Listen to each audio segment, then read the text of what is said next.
You are standing at the edge of something that has no surface. The water is cold, dark, and older than you think.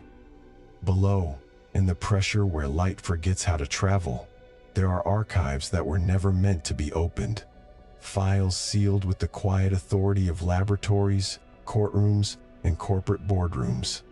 This is the Deep Archive.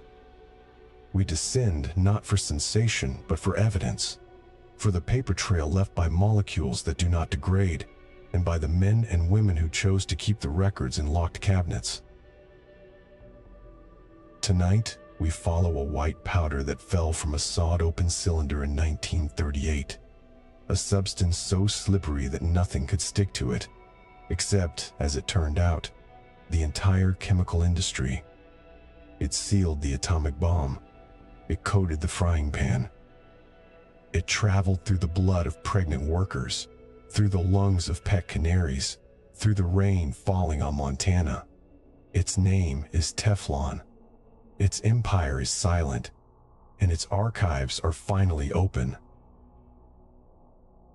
If you find yourself drawn to the place where science meets silence and convenience meets consequence, you can subscribe to the Deep Archive.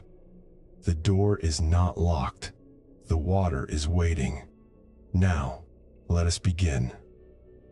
It begins, as so many accidents do, with a door left open to the cold. Not a dramatic door, not a vault or a bulkhead, but the small iron mouth of a pressurized cylinder sitting overnight in a puddle of its own frost. The cylinder contained tetrafluoroethylene gas, a molecule built from 2 carbon atoms and 4 fluorine atoms, arranged like a small, volatile promise. The promise was refrigeration. The year was 1938, and the DuPont Chemical Company, like every other industrial laboratory chasing the refrigerant market, believed that fluorinated gases might replace the toxic and flammable ammonia and sulfur dioxide, then humming inside America's iceboxes. So the cylinder was packed in dry ice, the way you might pack a beer cooler for a long afternoon, and left to wait until morning.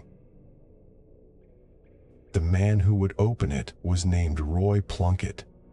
He was 27 years old, a newly minted PhD from Ohio State University, and he had been hired by DuPont exactly 9 months earlier.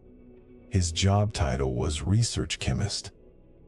His workbench sat inside the Jackson Laboratory in Deepwater, New Jersey, a brick building overlooking the Delaware River, where the air smelled of coal smoke and the river moved slow and brown between chemical plants. Plunkett was not famous. He was not expected to become famous. He was expected to run experiments, record data, and, if he was very lucky, produce a patentable improvement to some existing product. The refrigerant research was a respectable assignment. It was not glamorous. It was the kind of work that fills ledgers, not history books. On the morning of April 6, 1938, Plunkett walked into the laboratory and noticed the pressure gauge on the cylinder. It read 0. That was wrong. The cylinder had been sealed the previous day with several hundred pounds of pressure inside, enough to keep the tetrafluoroethylene gas compressed into liquid form. Now the needle sat against its pin, flat and still, like a dead insect.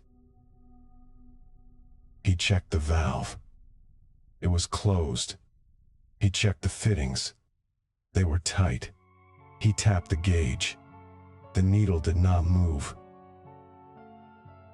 This was not supposed to happen. Tetrafluoroethylene was a known compound, first synthesized in the 1930s by a chemist named Fritz Schlaffer at the University of Freiburg, but it was not supposed to polymerize on its own. If you left ethylene gas in a cylinder overnight, nothing happened. If you left propane, nothing happened. But Plunkett's cylinder had produced nothing but a pressure of 0, and that meant the gas was gone. He called his assistant, Jack Reebok. Together they disconnected the cylinder from the apparatus and carried it to a bench. They removed the valve. And then they did something that would have made a safety officer faint. They took a hacksaw and began cutting through the steel cylinder's side. The blade bit into the metal with a sound like a dentist's drill on a bad tooth. Steel shavings fell onto the floor. Then the cylinder opened along the cut, and instead of a rush of gas, instead of a hiss or a pop, there was only a soft whisper. The sound of something dry and fine settling onto brown wrapping paper. White powder, waxy to the touch.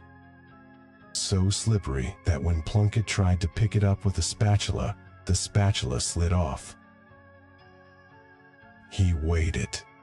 Exactly 100 grams. At first, he thought he had failed. He had destroyed a cylinder of expensive gas tetrafluoroethylene cost $100 per pound in 1938, which is roughly $2,000 per pound when adjusted for inflation. That was real money. That was the kind of money that got young chemists called into their manager's office and asked to explain themselves. Plunkett's notes from that day are clinical, almost embarrassed. He recorded the weight. He recorded the appearance. He did not write Eureka. He wrote, "We appear to have obtained a solid material of unknown nature." The unknown nature was this. The tetrafluoroethylene molecules had spontaneously linked themselves into long chains, carbon to carbon to carbon, with fluorine atoms bristling off the sides like quills on a porcupine. Polymerization had occurred without a catalyst, without heat, without pressure. Just the slow dance of molecules finding each other in the dark of the cylinder, rearranging themselves into a structure so stable that nothing in the known chemical world could break it apart. The cylinder had been cold, -78 degrees Celsius, and the cold had somehow encouraged the polymerization rather than stopping it. That was backwards. Cold usually slows reactions. But the tetrafluoroethylene had read the rules and decided not to follow them. Polytetrafluoroethylene, PTFE, the molecule that would later be called Teflon. Plunkett did not yet know what he had. He sent samples to DuPont's analytical laboratory, where chemists tried to dissolve the white powder in every solvent they had: acetone, benzene, toluene, alcohol, concentrated sulfuric acid, aqua regia. The powder floated in each one, untouched. They tried to heat it. It did not melt. It did not soften. It did not burn. At around 300 degrees Celsius, it began to degrade, releasing a faint, sharp smell that made the chemists cough. But the bulk of the material remained white and waxy and completely indifferent to the concept of destruction. They tried to measure its friction. They placed the powder between two polished steel plates and pulled. The plates slid across each other with a smoothness that the laboratory's instruments could barely quantify. The coefficient of friction was lower than anything on record, lower than ice on ice, lower than wet soap on glass, lower than the theoretical minimum that engineers had assumed was physically achievable. Nothing stuck to it, not glue, not tar, not molten lead. The molecule had built itself a suit of armor so complete that the rest of the world had become, for all practical purposes, invisible. The strange part was not that it worked. The strange part was that nobody had intended to make it. In the months that followed, Plunkett and Reebok repeated the experiment dozens of times. They learned that tetrafluoroethylene would polymerize spontaneously under a surprising range of conditions: cold, warm, under pressure, at atmospheric pressure, in the presence of oxygen, in its absence. The molecule seemed eager to form PTFE, as if it had been looking for an excuse. but the mechanism remained mysterious. Even today, polymer chemists debate the fine details of how those first chains formed in that frozen cylinder. What is known is that the reaction was exothermic. It released heat, and that heat, trapped inside the cylinder, may have triggered a chain reaction that consumed all the available gas in a matter of hours. The cylinder's steel walls had contained a small, silent explosion that nobody heard and nobody saw. Plunkett filed a patent application on July 1st, 1939. Patent number 2,230,654 was granted on February 4, 1941, and it described tetrafluoroethylene polymers in language so dry and technical that almost no one outside the patent office read it carefully. The patent did not mention non-stick frying pans. It did not mention nuclear weapons. It did not mention the global contamination that would follow 7 decades later. It mentioned a white powder that resisted chemical attack and had unusual properties that might be useful for gaskets, seals, and wire insulation. That was all. But the patent was the first signature on a ledger that would never close. Because here is the paradox at the heart of this story. Plunkett's accident produced a substance defined by its refusal to adhere to anything. A molecule that slips through the world without leaving fingerprints, that cannot be stained or corroded, or even properly wetted by water. Yet that same substance forced the entire chemical industry to stick to it. DuPont built manufacturing processes around PTFE.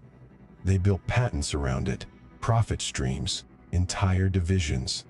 They spent millions of dollars scaling up production from 100 grams in a sawed-open cylinder to millions of pounds per year. The molecule that touched nothing became the center of everything. That is the first irony, and it will not be the last. Plunkett himself lived to see Teflon become a household name. He rose through DuPont's ranks, eventually becoming director of the company's organic chemicals division. He died in 1994 at the age of 83, having spent most of his career working on other projects: herbicides, agricultural chemicals, industrial intermediates. In interviews late in his life, he described the discovery as luck, nothing more. He said he was just a young chemist who opened a cylinder and found something unexpected. He did not seem comfortable with the title, inventor of Teflon. He preferred to talk about the team effort, the analytical chemists who identified the polymer, the engineers who scaled it up, the salespeople who found markets for it. He was, by all accounts, a modest man. But modesty does not change the molecular structure of the world. The white powder that fell onto brown wrapping paper on April 6, 1938, was not just a new material. It was a new category of material. Before PTFE, chemists thought they understood the limits of carbon-fluorine bonds. After PTFE, they realized that those limits were much farther than anyone had imagined. The carbon-fluorine bond, it turned out, required 485 kilojoules per mole to break, among the strongest single bonds in organic chemistry, outranked only by carbon-carbon triple bonds and a few exotic nitrogen bonds. That strength, combined with the sheer number of fluorine atoms surrounding the carbon backbone, created what chemists call the fluorine umbrella effect. The umbrella does not just shield the carbon from attack, it makes the carbon invisible to other molecules. They cannot get close enough to react. This is why PTFE does not dissolve in solvents. This is why it does not corrode in acids. This is why a pan coated with PTFE can fry an egg without oil. The egg white cannot form chemical bonds with the surface, so it simply sits there, held by gravity and nothing else, waiting for a spatula to nudge it free. But the umbrella has a shadow.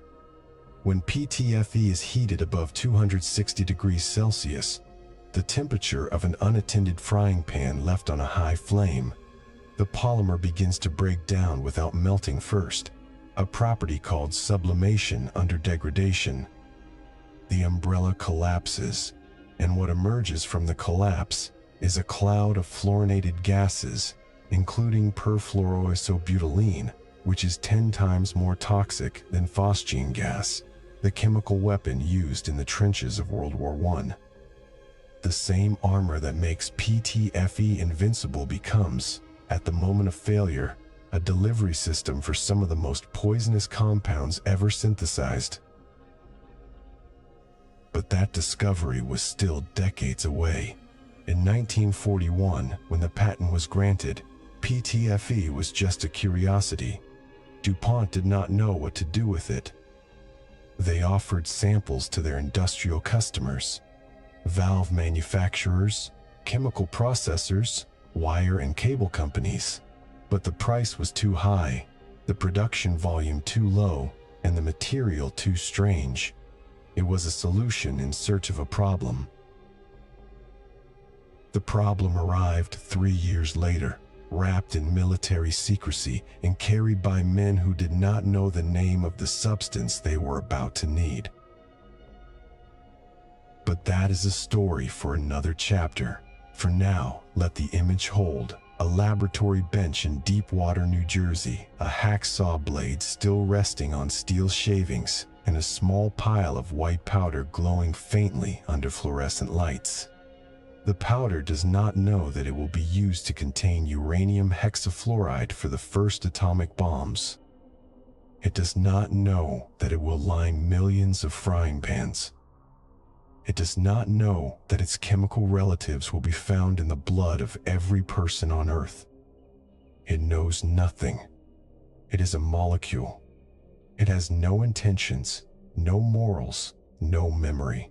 It simply persists.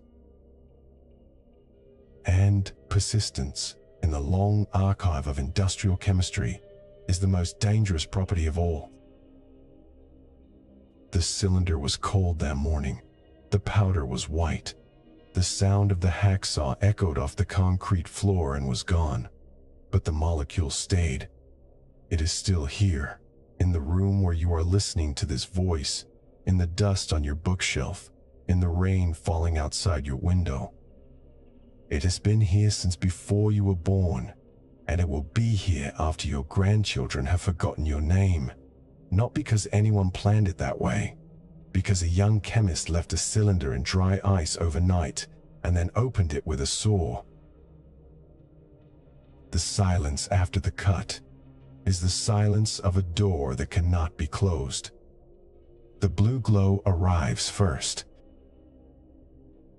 It rises from the mouth of a laboratory furnace like the slow bloom of a gas flame turned too high. Not the cheerful orange of a kitchen burner, but a deeper, more private color, the shade a welder sees through tinted glass. The temperature inside the furnace is 400 degrees Celsius, hot enough to soften steel, and at the center of that heat lies a small sample of polytetrafluoroethylene, white powder, inert, untouchable. But the furnace does not care about the molecule's reputation. The furnace applies the one thing the molecule cannot negotiate with: pure, sustained energy. Within minutes, the white powder begins to change. It does not melt. PTFE has no liquid phase at atmospheric pressure, a quirk of its molecular architecture that chemists call sublimation under degradation. Instead, it simply begins to come apart. Chains break. Fluorine atoms tear loose from carbon backbones. And from the furnace vent, a thin wisp of gas escapes into the laboratory hood, carrying with it the smell that experienced polymer chemists learn to recognize in their bones: sharp, metallic, somehow both sweet and acrid, like electricity burning through old insulation. That smell is the death of fluorocarbon chains. It is also a warning. To understand what is dying inside the furnace, you have to understand the bond that holds PTFE together in the first place. Not the commercial bond between DuPont and its customers, not the legal bond of patents and licenses, but the actual chemical bond. The arrangement of electrons that turns two common elements into something the world had never seen before, 1938. Carbon and fluorine. On their own, neither is remarkable. Carbon is the scaffold of organic chemistry, the element that builds proteins, fats, DNA, and every living cell on Earth. Fluorine is a pale yellow gas at room temperature, so aggressively reactive that it attacks glass, water, and human tissue with equal enthusiasm.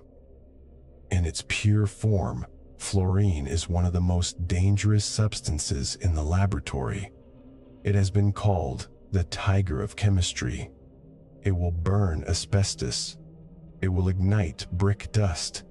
It will strip electrons from noble gases, which were long believed to be chemically invincible. But when carbon and fluorine combine in the right proportion, 2 carbons to 4 fluorines, arranged in a repeating chain, the result is not a compromise between reactive and stable. The result is something more stable than either element alone. The carbon-fluorine bond requires 485 kilojoules of energy to break for every mole of bonds. That places it among the strongest single bonds in all of organic chemistry, outranked only by carbon-carbon triple bonds and a handful of exotic nitrogen bonds.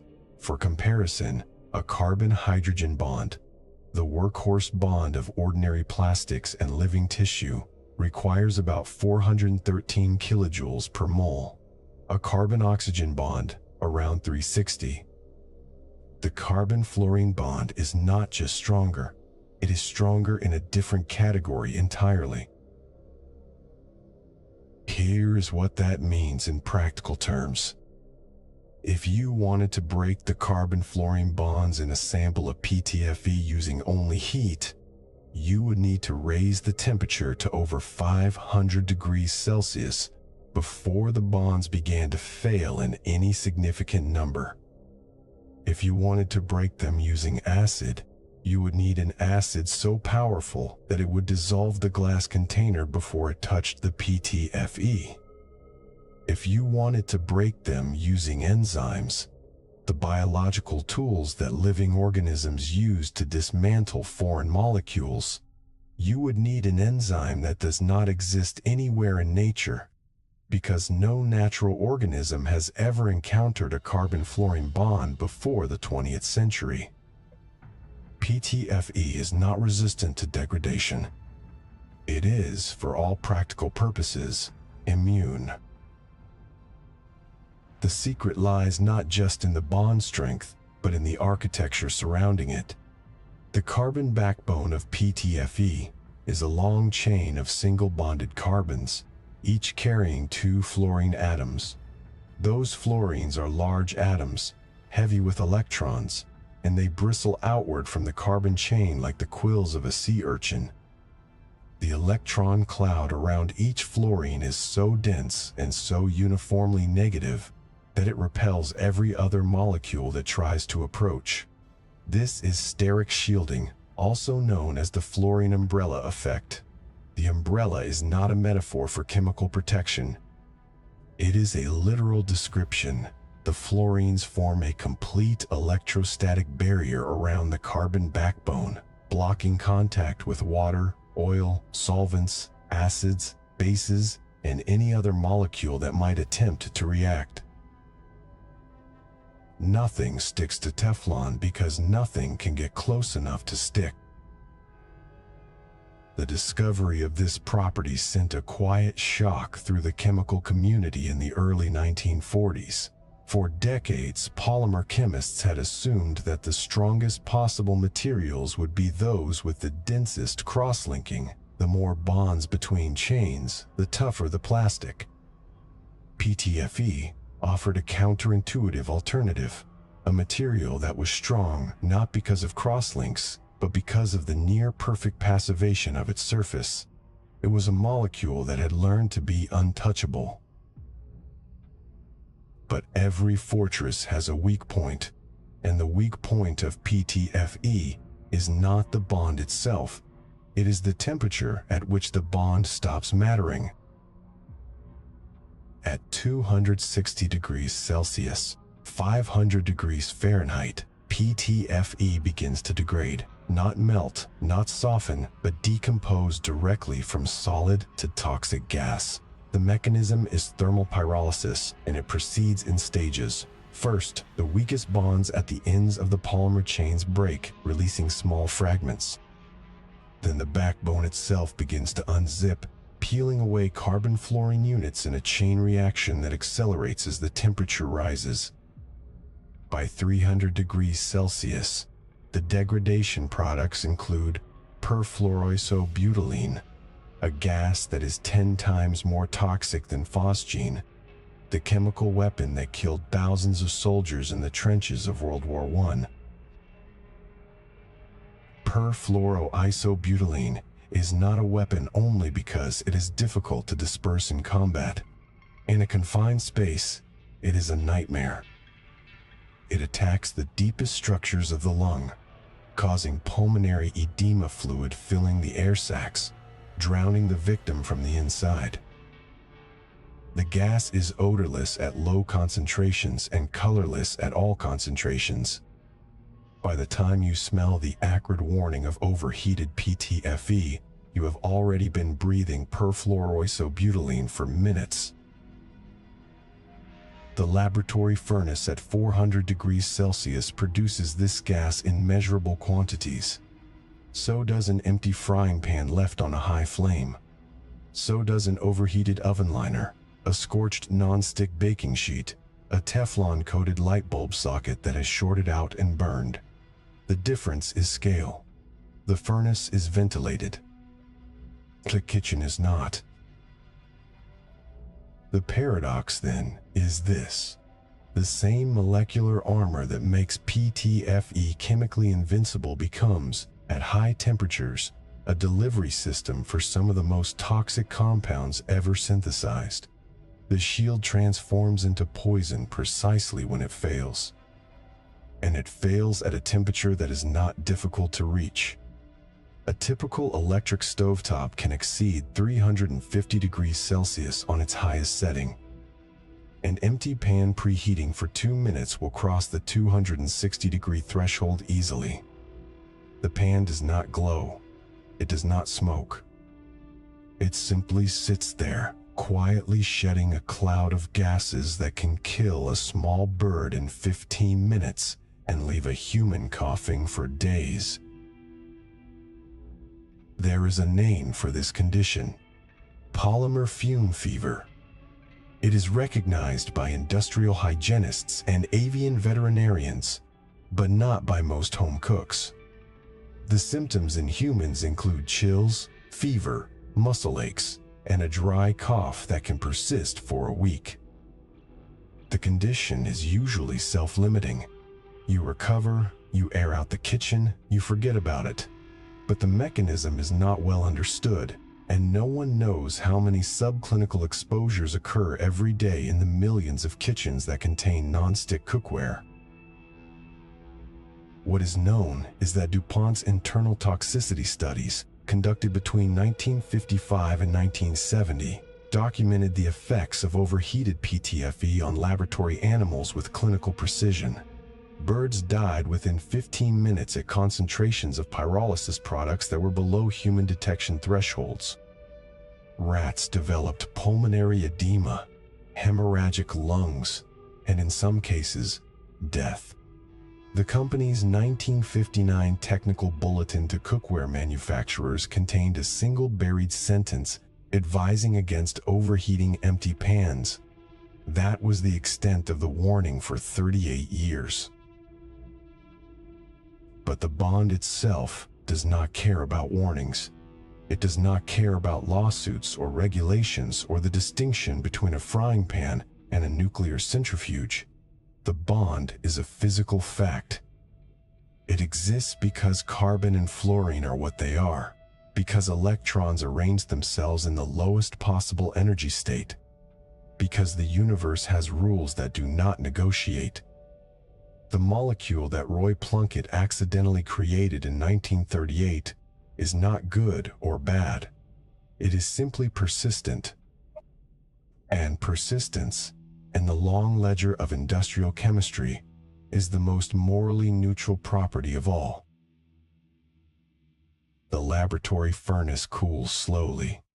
The blue glow fades to orange, then to red, then to the dull gray of hot metal.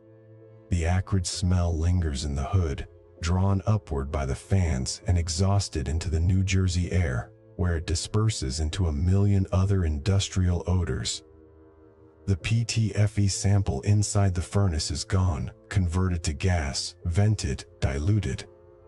But elsewhere in the same laboratory, in a locked cabinet, there are other samples, fresh samples, white powder sealed in glass vials, each molecule identical to the one that entered the furnace, each one waiting for its own encounter with heat, or time, or the slow metabolism of a planet that has not yet learned how to break carbon-fluorine bonds.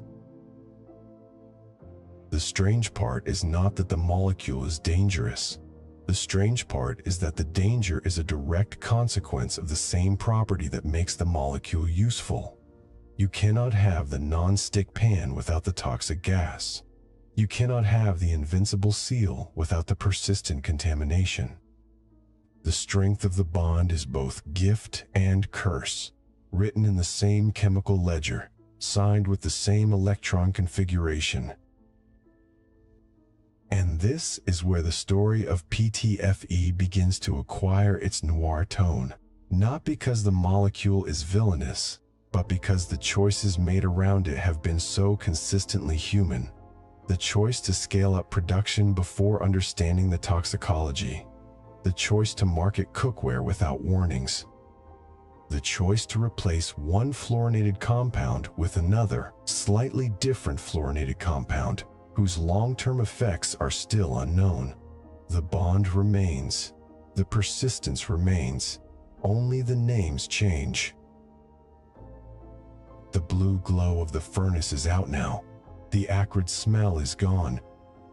But somewhere in the building, a researcher is preparing another sample, placing it on a scale, recording its weight in a notebook. The notebook will be dated, initialed, filed. The molecule will be heated, measured, and the data will join thousands of other data points in the archive. The same archive that, decades later, will be pried open by lawyers and journalists and epidemiologists trying to answer a simple question: what did we know and when did we know it? The archive has an answer, but the archive is still being written.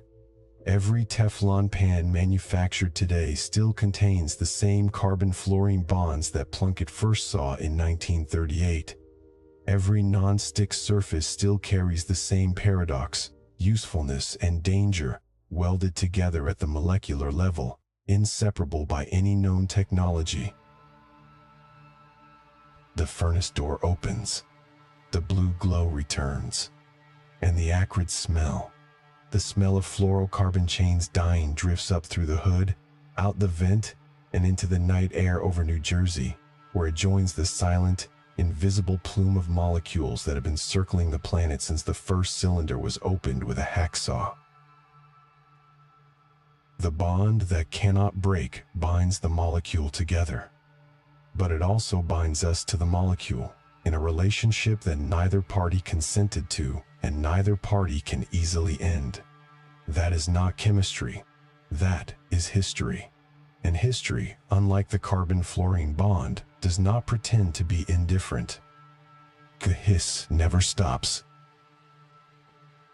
It runs along the length of the building like a constant, low-grade fever. The sound of compressed gas moving through miles of pipes, through valves and regulators, and pressure gauges through a steel and concrete labyrinth that stretches so far that you cannot see the end from the beginning. The building is the K-25 Gaseous Diffusion Plant at Oak Ridge, Tennessee. It is a mile long. It is half a mile wide.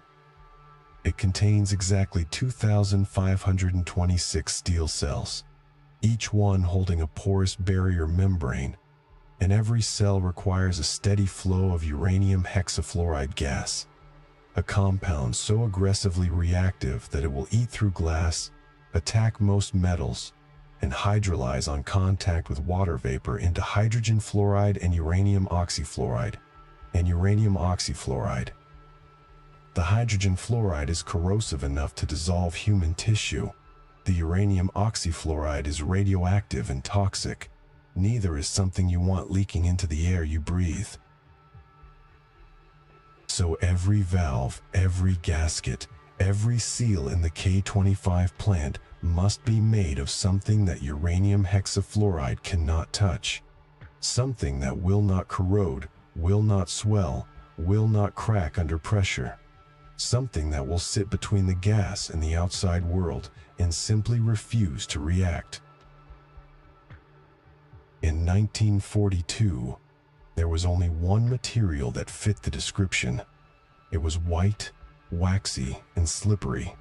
It was called polytetrafluoroethylene, and almost no one outside a small laboratory in Deepwater, New Jersey, had ever heard of it. The Manhattan Project was not yet the Manhattan Project when DuPont first received the inquiry. It was still the S1 section of the Office of Scientific Research and Development, a name designed to be forgettable, and its representatives came to DuPont with a problem they could barely describe. They needed a material that could handle uranium hexafluoride. They could not say what uranium hexafluoride was for. They could not say where it would be used. They could only say that the material had to be chemically inert, thermally stable, and machinable to tolerances of 1/1000th of an inch. DuPont's engineers thought about rubber. They thought about neoprene. They thought about glass-lined steel. And then someone remembered the white powder from the failed refrigerant experiment. PTFE had been sitting in DuPont's files for 4 years. The patent had been granted in 1941, but the company had done almost nothing with it. The production process was difficult and expensive. The material was too exotic for ordinary industrial applications. It was a solution without a market. But the men from the S1 section did not care about markets. They cared about sealing uranium hexafluoride inside a cascade of diffusion cells, and they were willing to pay whatever it cost. DuPont diverted nearly all PTFE production to the Manhattan Project between 1942 and 1945. The quantities were small by industrial standards, hundreds of pounds, then thousands. But every gram was spoken for. The K-25 plant alone required approximately 2,500 pounds of PTFE gaskets, each one machined from solid blocks of the polymer with a precision that had never been attempted on such a soft, slippery material. The gaskets were small. The largest were the size of a dinner plate, but most were smaller than a silver dollar. They fit around valve stems, between pipe flanges, inside pressure regulators. A worker walking the mile-long corridor of K-25 would pass thousands of them, each one no larger than a thumbnail, each one holding back a gas that could kill in minutes if it escaped. The workers did not know this. They were told only what they needed to know. The plant was classified. The material was classified. The gas was identified only by its chemical formula, UFI, and the workers learned to handle it with the same careful dread they would have applied to any toxic industrial chemical. But they did not know that the same white gaskets they were installing had been discovered by accident in a cylinder of refrigerant gas. They did not know that the molecule sealing their valves was chemically identical to the coating on a frying pan. They did not know that the substance they were holding would one day be found in the blood of every person on Earth. They knew only that the gaskets were slippery, that they had to be machined perfectly flat, and that if one failed, the alarm would sound and they would have to evacuate. The alarms did not sound often, the PTFE held. The paradox of the Manhattan Project's use of PTFE is not that the material worked. It worked exactly as designed. The paradox is that the material had not been designed for anything. It had been an accident, a failed experiment, a pile of white powder that a young chemist had almost thrown away. And yet, that accident turned out to be the only substance on Earth capable of containing the most aggressive gas ever synthesized on an industrial scale. The uranium hexafluoride used at Oak Ridge was produced by reacting uranium metal with elemental fluorine, the tiger of chemistry, and the result was a molecule that wanted, more than anything, to react with something else. Water, glass, steel, human skin, all were acceptable targets. But PTFE offered nothing to react with. The fluorine umbrella protected the carbon backbone. The bond would not break. The gas flowed past the gasket surfaces without sticking, without corroding, without finding a way out. The K-25 plant began operating in 1944. By the end of the war, it had produced enough enriched uranium for the bomb dropped on Hiroshima. The PTFE gaskets never failed. The uranium hexafluoride stayed where it was supposed to stay. And the men who had designed the plant, who had specified the gaskets, who had written the manuals and trained the workers, they closed their notebooks and went home. And most of them never thought about PTFE again. But DuPont thought about it. The war had proven that PTFE could be manufactured at scale, that it could be machined to tight tolerances, that it had properties no other material could match. And with the war over, the company needed to find new markets for the production capacity it had built. The patent was still valid. The trademark was pending. In 1945, DuPont registered the name Teflon, an invented word, easy to say, easy to remember, and described it in public filings as a new plastic for industrial applications. There was no mention of uranium hexafluoride, no mention of Oak Ridge, no mention of the atomic bomb. The war had ended, but the secrecy had not. The public would learn about Teflon as a wonder material for gaskets and seals and wire insulation. They would not learn about its role in the Manhattan Project for decades.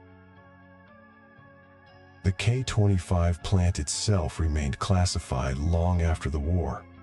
It continued to produce enriched uranium for the growing nuclear arsenal, its mile-long corridors humming with the same hiss of compressed gas, its thousands of PTFE gaskets aging slowly in place. The gaskets did not degrade. That was the point. But the plant around them did. Pipes corroded, pumps failed, walls cracked, and through it all, the little white seals sat in their valve stems, untouched by time, untouched by chemistry, waiting for the day when the plant would finally be shut down and decommissioned. That day came in 1985. The K-25 plant was declared surplus. The uranium hexafluoride was drained. The pumps were stopped. The hiss of gas fell silent for the first time in 4 decades.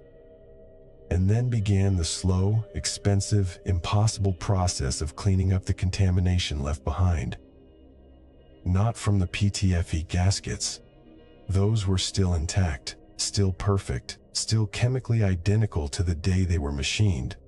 but from the uranium hexafluoride that had inevitably escaped through seals that were not made of PTFE, through fittings that had been designed before anyone understood how aggressive the gas really was. The cleanup cost billions. It continues to this day. The PTFE gaskets, meanwhile, went to a landfill, or an incinerator, or a chemical waste facility. The records are incomplete. What is known is that the gaskets, 2,500 pounds of them, machined to tolerances of 1,000th of an inch, tested to hold back the most dangerous gas of the 20th century, were treated as ordinary industrial waste. They were not classified, they were not tracked, they were simply thrown away, and the molecule that had enabled the atomic bomb went back into the earth, where it would remain unchanged for the next 1,000 to 10,000 years. The irony is almost too neat. The material that made the bomb possible became, after the war, a kitchen staple. The same carbon-fluorine bonds that sealed uranium hexafluoride inside a diffusion cascade would later seal eggs inside a frying pan. The same chemical indifference that saved the lives of Oak Ridge workers would later poison the water supply of Parkersburg, West Virginia. The molecule does not know the difference. It cannot. It is not a traitor or a hero. It is simply a structure of atoms, arranged in a way that humans found useful, first for war, and then for breakfast. But the choice to use it for war came first, and that choice shaped everything that followed. Because once DuPont had scaled up PTFE production for the Manhattan Project, the company had the capacity to sell it to the world. Once the government had paid for the research and development, the patents belonged to DuPont. Once the material had been proven in the most demanding industrial environment ever constructed, the consumer market was a much easier sell. The atomic bomb did not create Teflon, but it made Teflon possible. The hiss of gas in the K-25 corridors is gone now. The building is being demolished slowly, carefully, with radiation monitors and air samplers and workers in protective suits. The PTFE gaskets are long gone, scattered across landfills and incinerators and the bottom of the Ohio River. But the molecule remains. It is in the dust. It is in the water. It is in the blood of every person who lived downstream from the Washington Works plant, every person who breathed the air near the K-25 facility, every person who bought a non-stick frying pan and heated it on a high flame. The molecule does not degrade. It does not dilute. It does not forget. It only persists. And somewhere in the archive, in a file cabinet in Wilmington, Delaware, or a microfilm reel in the National Archives, there is a document from 1942. It is a request for quotation from the S1 section to DuPont. It asked for a material that can resist uranium hexafluoride. It does not mention the atomic bomb. It does not mention the war. It mentions only a gas that requires special handling. The document is typed on plain paper, with no classification markings, no stamps, no warnings. It looks like any other industrial inquiry. But in the margin, in handwriting, someone has written a single word: Teflon. The molecule did not choose this. The men did. And the men are gone, and the plant is gone, and the war is over. But the molecule is still here, still white, still waxy, still slippery, still waiting for the next application, the next accident, the next generation of humans who will discover its properties and decide what to do with them. The hiss of compressed gas has faded, but the silence that follows is not empty. It is filled with fluorinated compounds circulating in the air, cycling through the rain, settling into the soil. The molecule does not speak, but it does not need to. It has been speaking for 85 years, in the language of chemistry, and we are only now learning to hear what it has been saying all along.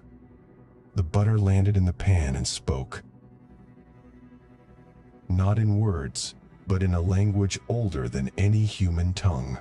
The sudden, explosive conversation between fat and heat. The pan sat on a gas burner in a suburban kitchen outside Paris in the spring of 1954. The butter melted. It spread across the black surface in a thin golden film.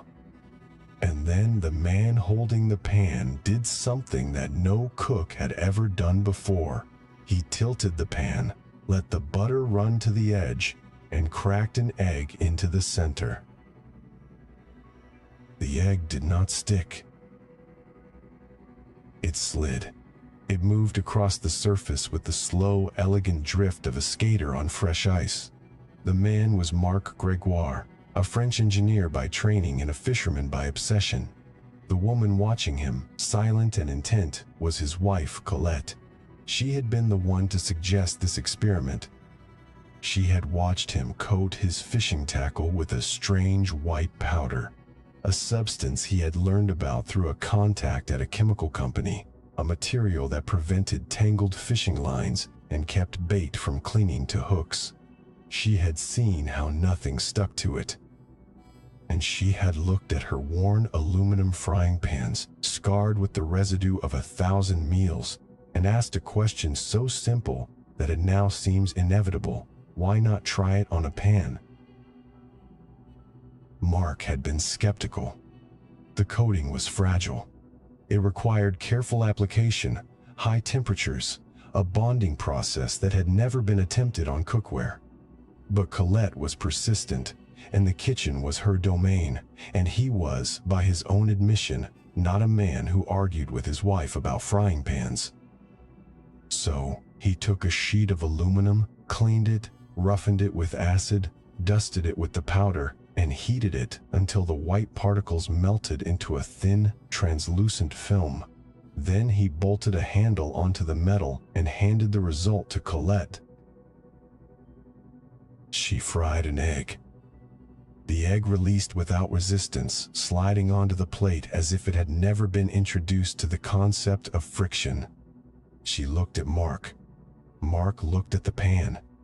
And in that moment, the molecule that had sealed valves for the atomic bomb became a kitchen tool. The silence that followed the sizzle was not empty. It was filled with the sound of a door opening. The door between a classified wartime technology and the domestic life of the 20th century. Colette Gregoire did not know that the white powder on her pan was chemically identical to the gaskets that had contained uranium hexafluoride at Oak Ridge. She did not know that the patent for the material had been filed by a DuPont chemist who thought he had ruined an experiment. She knew only that for the first time in her life she could fry an egg without scrubbing the pan afterward. That was enough. Marc Gregoire saw the commercial potential immediately. He quit his engineering job, founded a company, and began manufacturing non-stick frying pans under a brand name that combined the two key ingredients, Tefal, from Teflon and aluminum. The first pans were handmade, expensive, and sold slowly. French cooks, traditionally attached to their copper and cast iron, were not sure what to make of a synthetic surface. The idea of a coating that touched food directly, that sat between the heat and the egg, the butter and the bread, felt vaguely unnatural. Who knew what the stuff was made of? Who knew if it was safe? The same questions would arise in America, where DuPont held the patent and the trademark.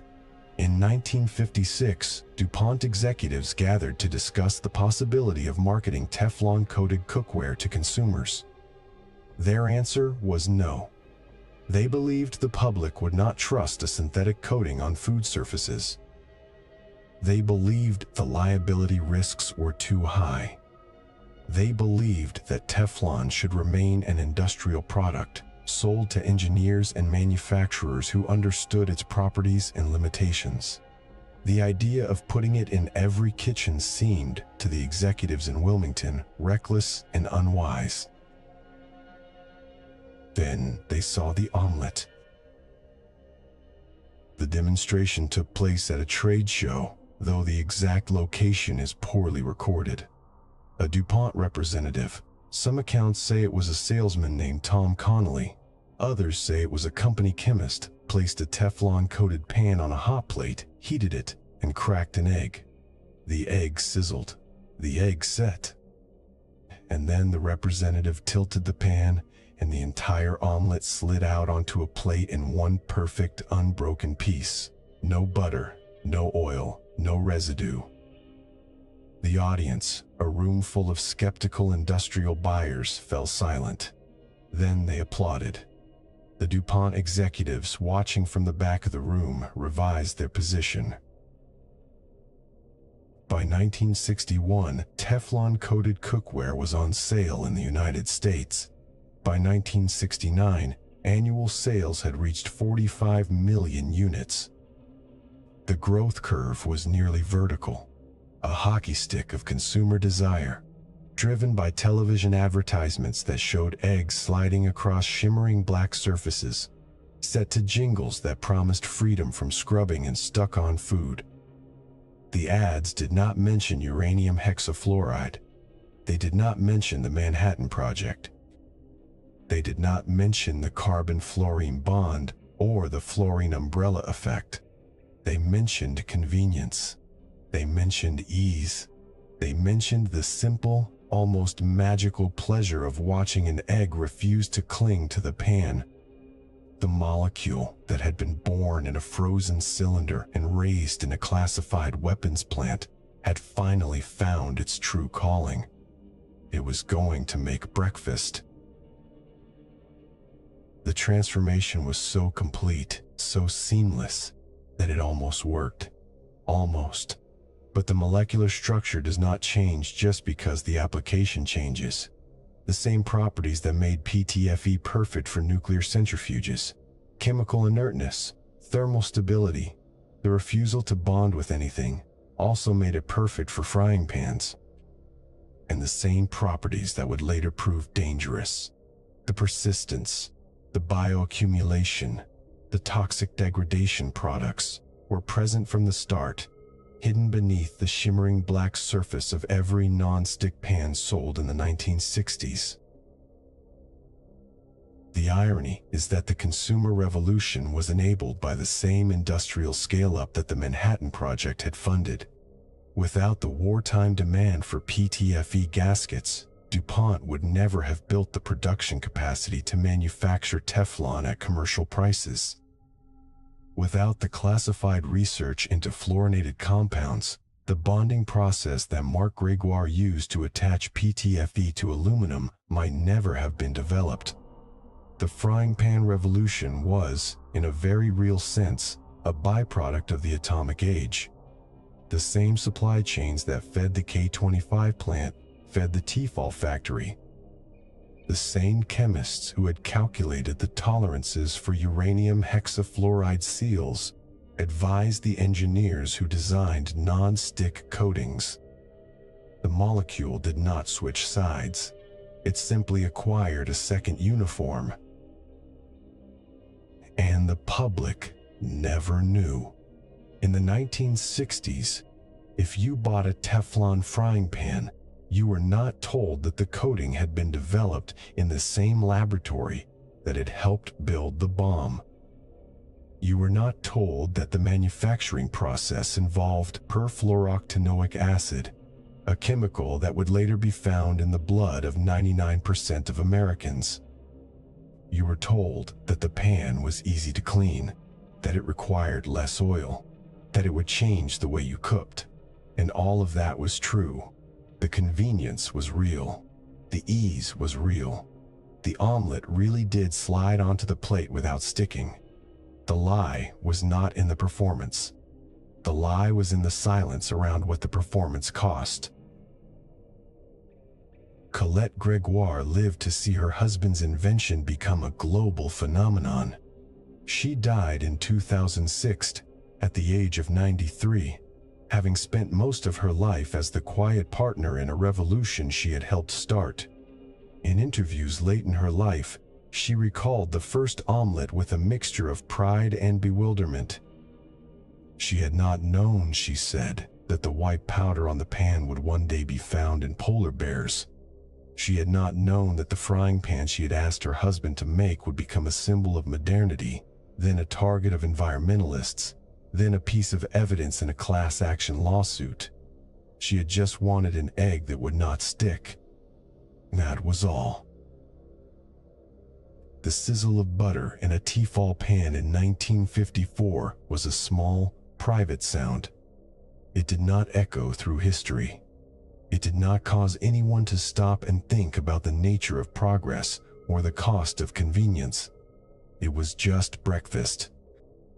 But the molecule that made that breakfast possible was the same molecule that had sealed the atomic bomb, and the same molecule that would later be found in the rain over Montana, and the same molecule that will still be in the ground 1,000 years from now, unchanged, untouchable, waiting.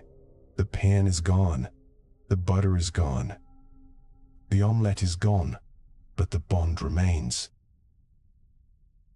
And that is the deeper paradox of the French frying pan revolution. The molecule that repelled everything became the thing that millions of people touched every day.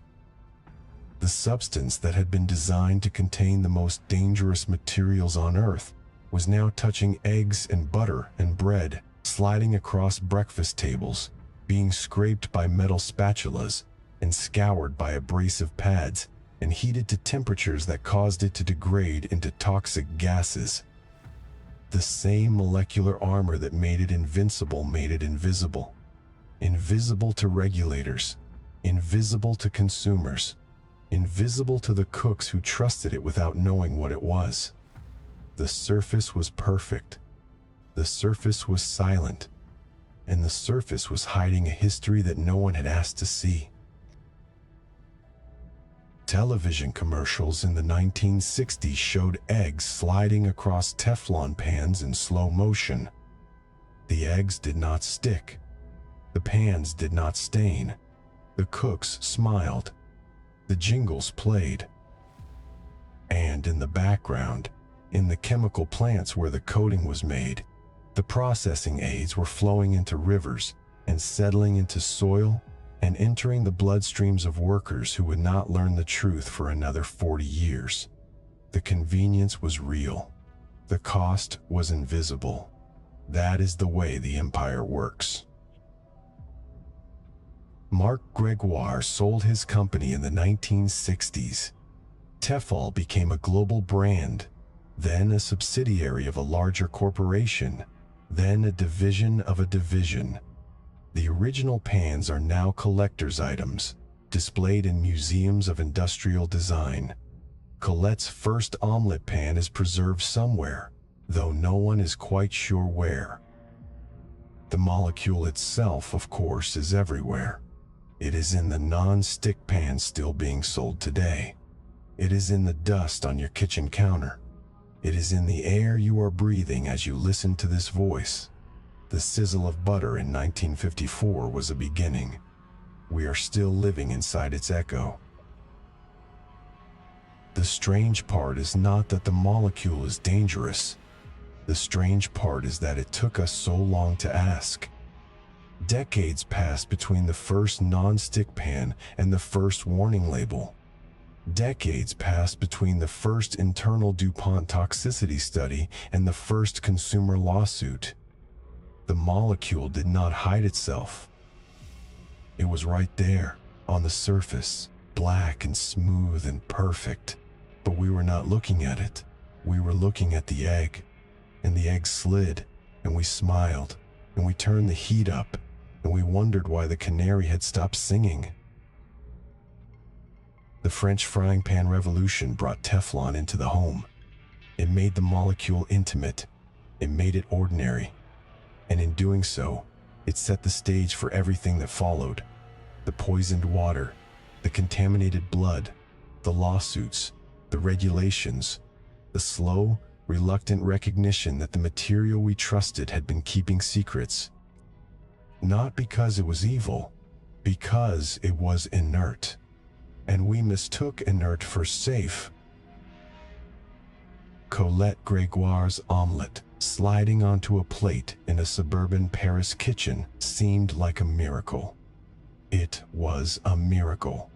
But miracles in the long archive of industrial chemistry tend to come with a second page, a page that lists the side effects, the costs, the consequences that no one reads until it is too late. The first sizzle of butter was a sound of wonder. The silence that followed was something else. It was the sound of a molecule settling in, making itself at home, preparing to stay. The canary stopped singing first. That was always the sign. In the late 1960s, avian veterinarians began receiving a strange and repetitive set of case reports. A family would call, distressed, describing the sudden death of their pet parrot, their cockatiel, their canary. The bird had been fine in the morning, singing, eating, preening. Then the family had started making breakfast. And by the time the eggs were on the table, the bird was at the bottom of its cage, feet up, wings slightly spread, eyes closed. No struggle, no warning. Just a small feathered body that had been alive 20 minutes ago and was now, inexplicably, dead. The veterinarians compared notes. The deaths were happening in kitchens, specifically in kitchens where the family owned a new kind of frying pan, the kind with the slick black surface that promised easy cleanup and fat-free cooking. Teflon. The pan would be preheating, empty or nearly empty, while the cook prepared other ingredients. The burner would be set to medium-high or high, and somewhere in the process, invisible and odorless, something would enter the air and find the bird's lungs. The syndrome did not yet have a name. It would later be called polymer fume, fever, in humans. But in birds it was something faster and more final. Birds have a respiratory system unlike ours, not just lungs, but a network of air sacs that extend throughout their bodies, drawing oxygen in and out in a continuous, efficient flow. That efficiency comes at a cost. Any toxin in the air reaches deep into the avian respiratory system in seconds, with no chance for the bird to cough or clear its throat. The bird breathes.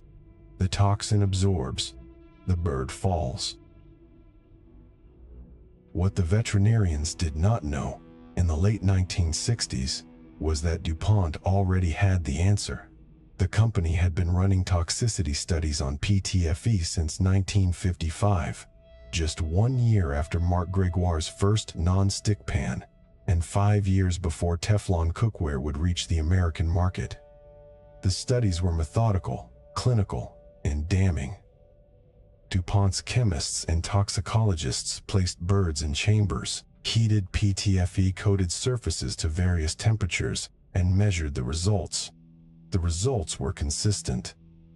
At temperatures above 280 degrees Celsius, the temperature of an unattended preheating pan on a typical stovetop, the PTFE began to pyrolyze, releasing a cloud of fluorinated particulates and gases. Within 15 minutes, 100% of the birds in the chamber were dead. Not some, not most, all. The concentrations required to kill the birds were below what human senses could detect. No smell, no visible smoke, no irritation to the eyes or throat. The killer arrived silently, did its work, and dissipated, leaving behind only a dead bird in a kitchen that smelled like nothing at all. DuPont filed these results. They wrote memos.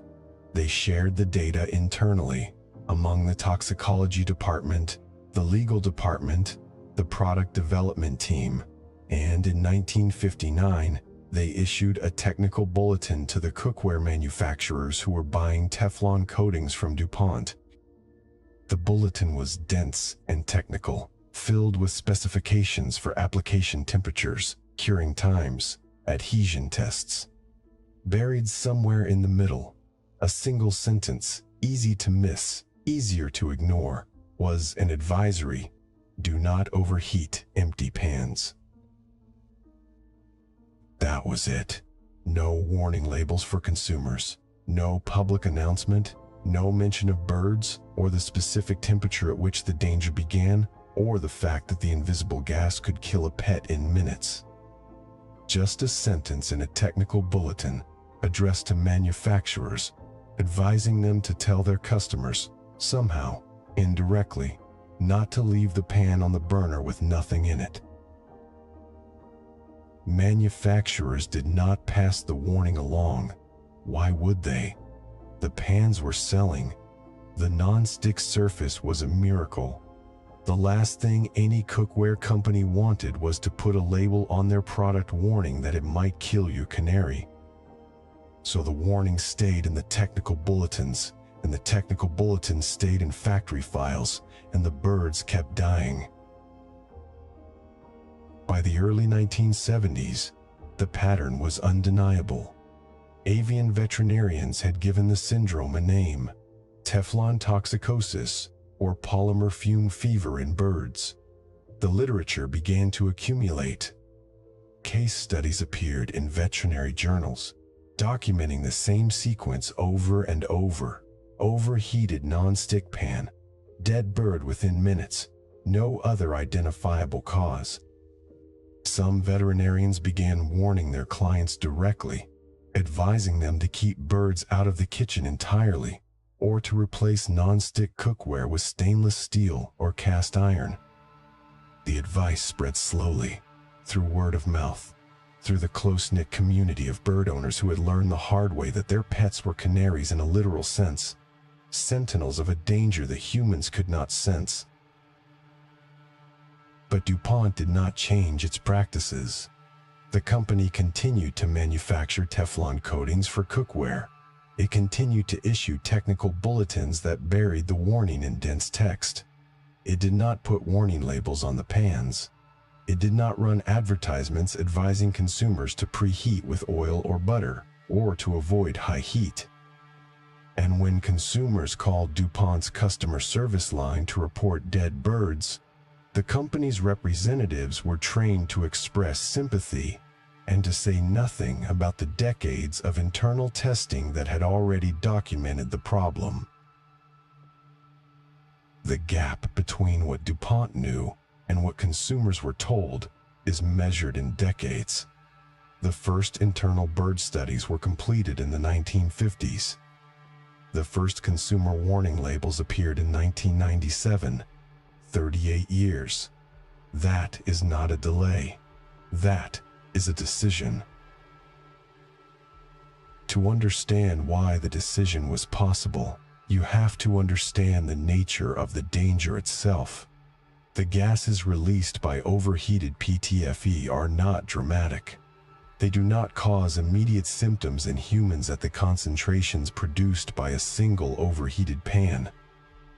A person in the kitchen might develop polymer fume, fever, chills, muscle aches, a dry cough that lasts for days.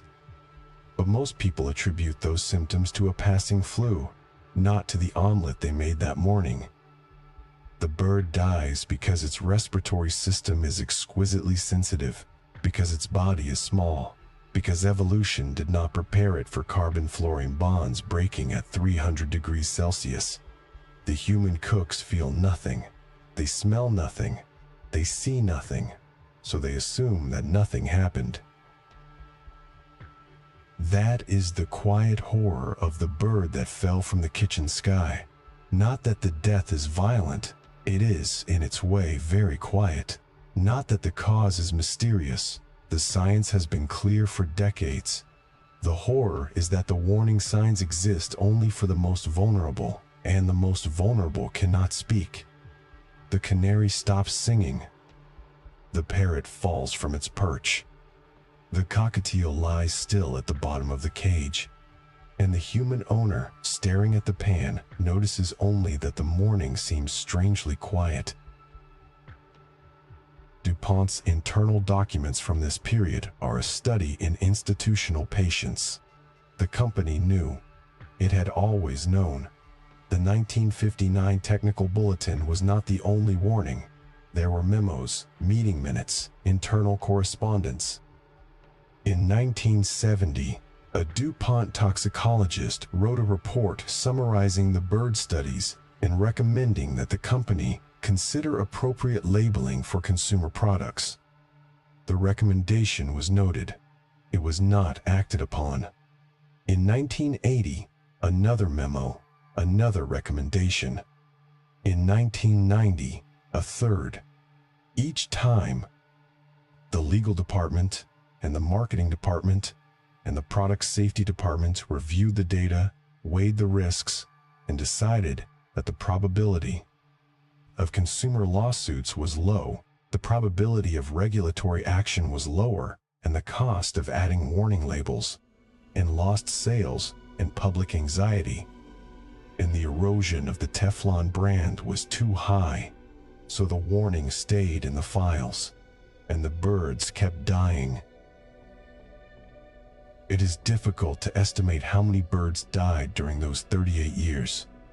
Tens of thousands, probably hundreds of thousands, maybe millions.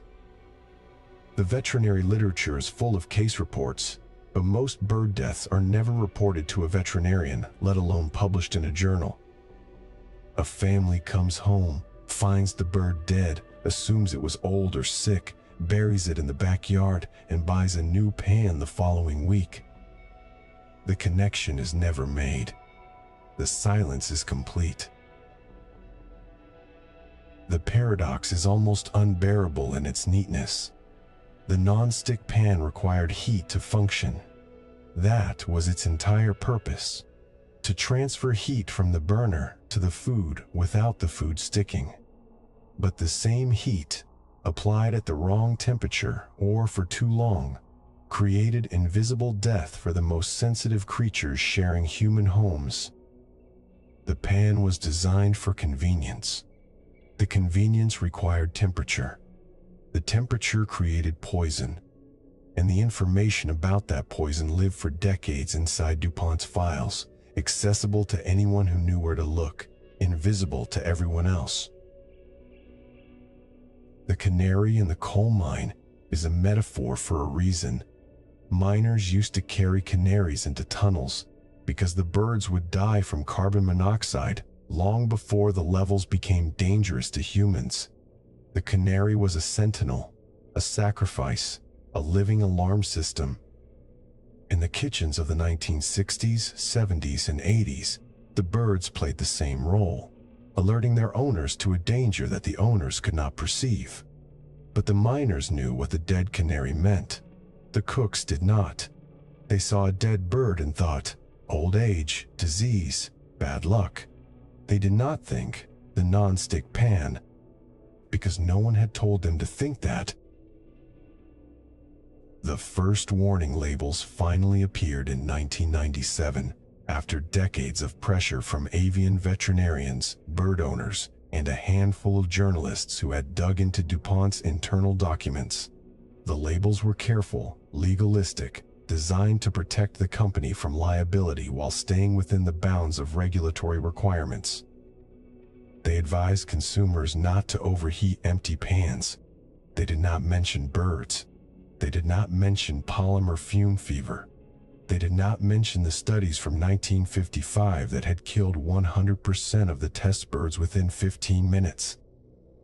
The label was a compromise, a small nod to transparency, wrapped in the same careful language that DuPont had been using since 1959. By then, the damage was done. The birds were dead, the pans were still selling, and the molecule was still circulating, still persistent, still waiting for the next chapter of its long, silent journey. The silence after a canary stops singing is not an absence. It is a presence. It is the sound of a warning that was not heard, a signal that was not received, a death that was not connected to its cause. The pan glows faintly on the unattended burner. The butter melts. The egg slides. The bird falls. And the cook, wiping the counter, notices only that the morning seems quieter than usual, and then forgets about it, because the omelet is ready and the coffee is hot, and there is no reason to linger on the silence. But the molecule lingers. It does not forget. It does not remember either. It has no memory, no intention, no malice. It simply persists. And in its persistence, it writes the only record that matters, the record of what happened, what was known, and what was done with that knowledge. The canary is dead. The pan is cool. The kitchen is clean. But somewhere in the archive, in a file folder marked Toxicity Studies 1955-1970, there is a document that lists the temperature at which the birds died, the time it took, and the recommendation that was never followed. The paper is yellowing. The ink is fading. The molecule is unchanged. The canary stops singing first, then the parrot, then the cockatiel. The cook turned off the burner, opened a window, and went back to breakfast. The bird lay at the bottom of the cage, unnoticed until the meal was finished. And the molecule, the same one that had sealed the atomic bomb, the same one that had slid the omelet onto the plate, the same one that would later be found in the blood of every person on Earth, drifted out the window and into the air, where it joined the global plume of fluorinated compounds circling the planet, silent, invisible, and utterly beyond the reach of any warning label. The soft click of the hypodermic needle is almost inaudible, a small sound swallowed by the larger hum of the Washington Works plant. The woman rolls up her sleeve, turns her head away, and breathes out slowly as the nurse finds the vein. It is 1981. The plant is DuPont's Teflon manufacturing facility in Parkersburg, West Virginia, a low sprawl of concrete and steel built along the Ohio River, where the air smells of coal dust and something else, something sharp and faintly chemical, like a refrigerator that has been left open too long. The woman is an employee. She is also pregnant. And the blood that fills the vial, dark and slow, contains a molecule that no one has ever measured in human blood before. Perfluorooctanoic acid, PFOA.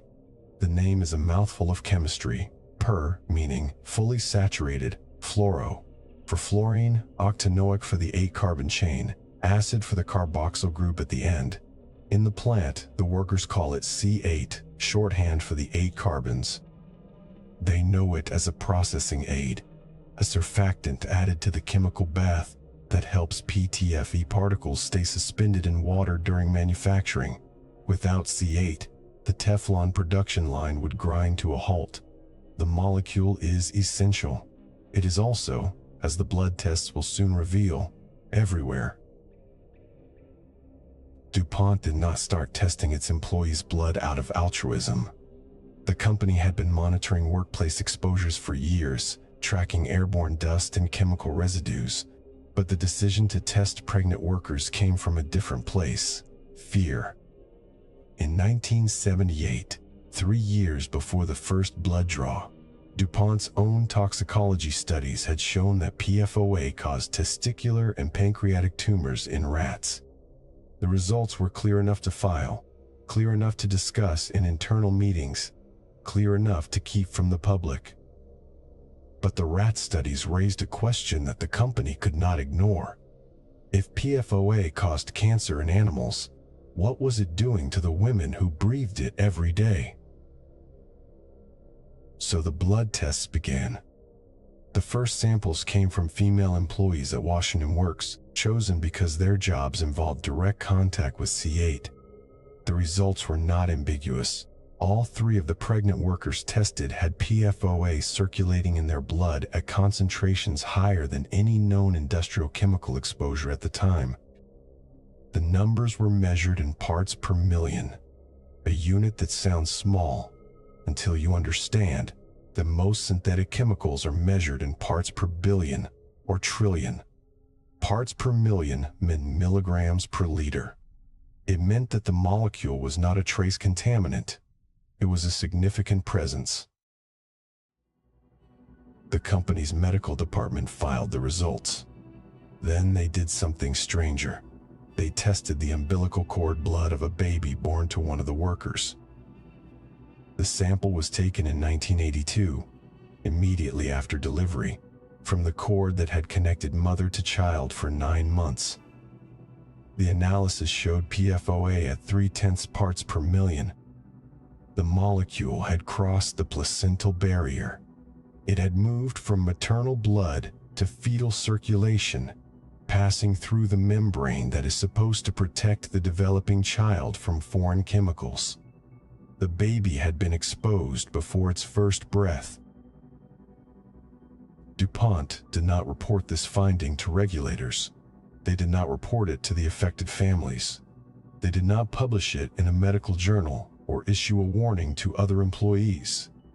They filed the data in a confidential internal report, locked it in a cabinet, and continued operating the plant as if nothing had happened.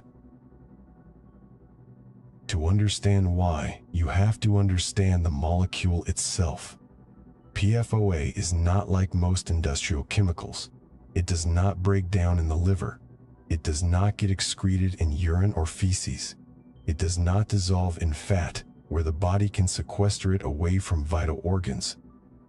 Instead, it binds to serum albumin, the most abundant protein in human blood, and rides the circulatory system like a passenger who has bought a ticket for a very long journey. The half-life of PFOA in the human body was eventually measured at 2.3 to 3.8 years. That means if you are exposed to a single dose of PFOA today, half of it will still be in your blood nearly 4 years from now. A quarter will remain after 8 years, an eighth after 12. The molecule does not metabolize. It does not degrade.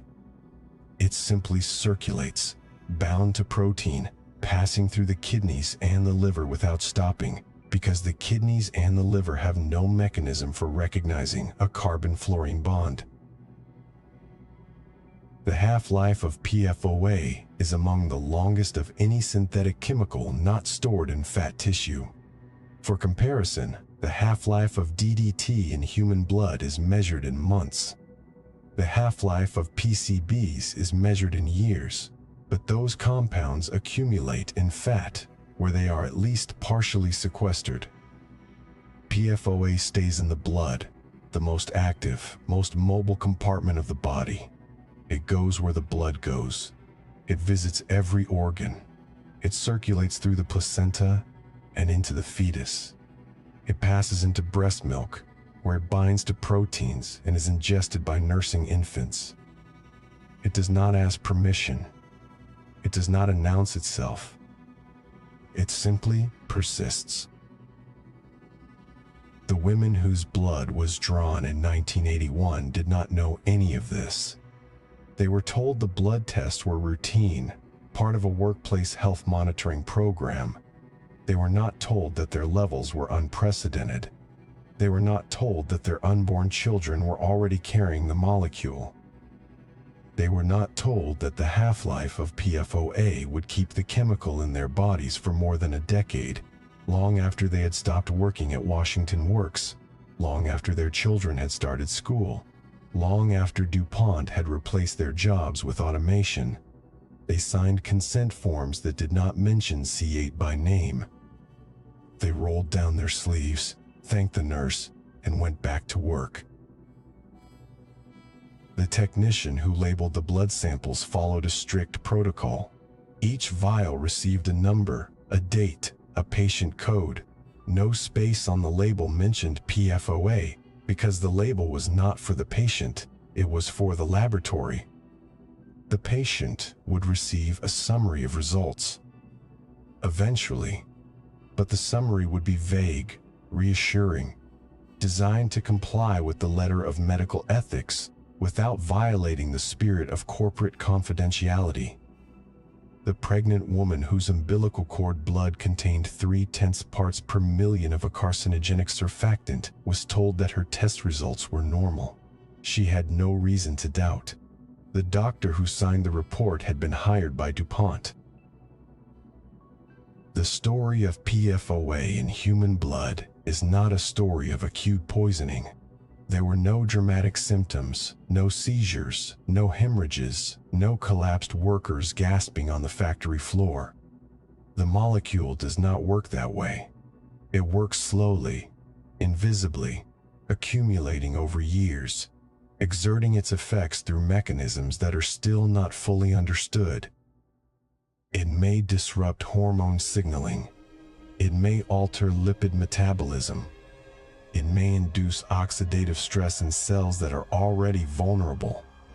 The epidemiological studies that would eventually link PFOA to kidney cancer, testicular cancer, ulcerative colitis, thyroid disease, pregnancy-induced hypertension, and high cholesterol were decades in the future.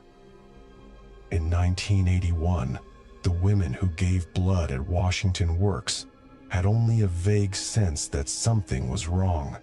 A cluster of miscarriages here, a few cases of unusual illness there, nothing that anyone could prove. But the blood did not lie. The blood held the molecule in suspension, a chemical record of exposure that could not be erased. If the women had known to ask for their results, if they had known to demand an explanation, they might have begun the work of accountability a generation earlier. They did not know. The company did not tell them. And the molecule waited, patient as always, circulating through veins and arteries, passing from mother to child, from child to mother's milk, from milk to infant, in a chain of persistence that no one had foreseen and no one had authorized. The paradox is sharp enough to cut. The molecule had been designed to be inert.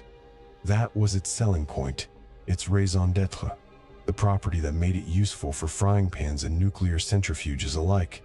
It did not react with anything. It did not stick to anything. It was the ultimate non-participant, the silent observer, the chemical equivalent of a locked door. And yet, because it was so inert, the human body had no way to remove it. The enzymes that normally break down foreign molecules looked at the carbon-fluorine bond and saw something they could not digest. The kidneys, which filter waste from the blood, could not grab hold of PFOA because the molecule was too slippery, too well shielded by its fluorine umbrella. The body's defense systems, honed over millions of years of evolution, simply did not recognize PFOA as something that needed to be removed. It was not toxic in the traditional sense. It was just there, and there, in the bloodstream, turned out to be a very long time. The women who gave blood in 1981 are older now. Some have died of cancer, of heart disease, of causes that may or may not be related to the molecule they carried for so long. Their children who received PFOA across the placenta are adults now, with children of their own.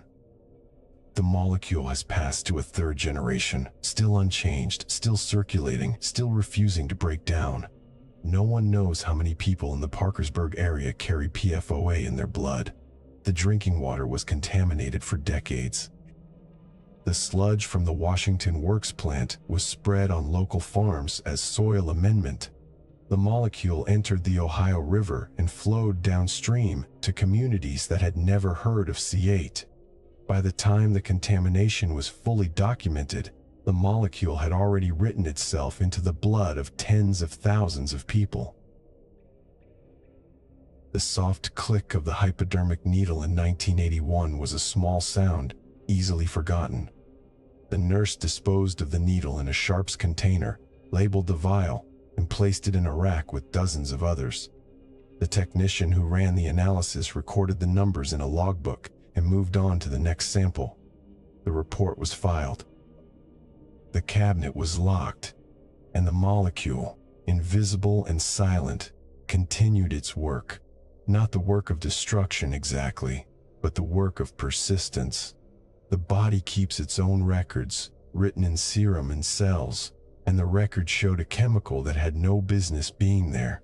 But no one read the record. Not then, not for years. The blood that would not let go held its secret, and the company that had drawn the blood held its own secret. The knowledge that the molecule was crossing placentas, that the half-life was measured in years, that the rat studies had shown tumors. Those secrets sat in the same filing cabinets, on different shelves, separated by a few feet of office space and a vast distance of institutional restraint. The women went home, made dinner, put their children to bed. They did not know that their blood was a ledger, and that the ledger was already full. The sound of paper being loaded into a document scanner is not a sound most people notice. It is a dry, rhythmic whisper, the shuffle of sheets, the soft thump of the feeder, the mechanical sigh of the glass moving across the page. But in a basement office in Columbus, Ohio, in the early months of 2001, that sound became something else. It became an archive being born.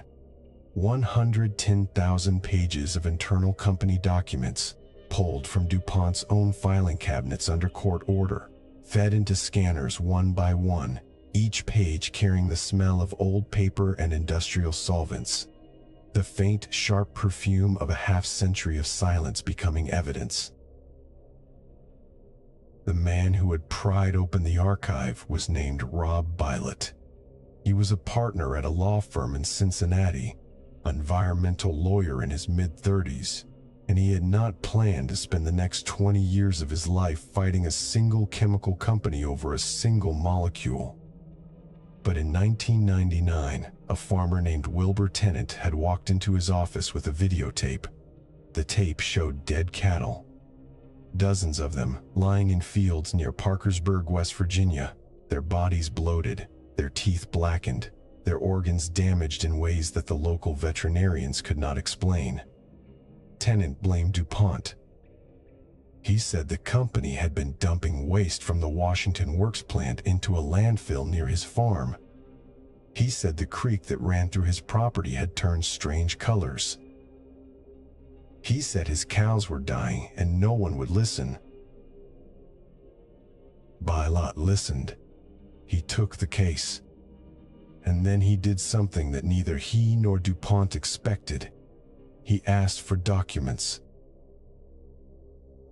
Under the rules of civil discovery, Bilott had the right to request internal company records related to PFOA, the processing aid used to manufacture Teflon.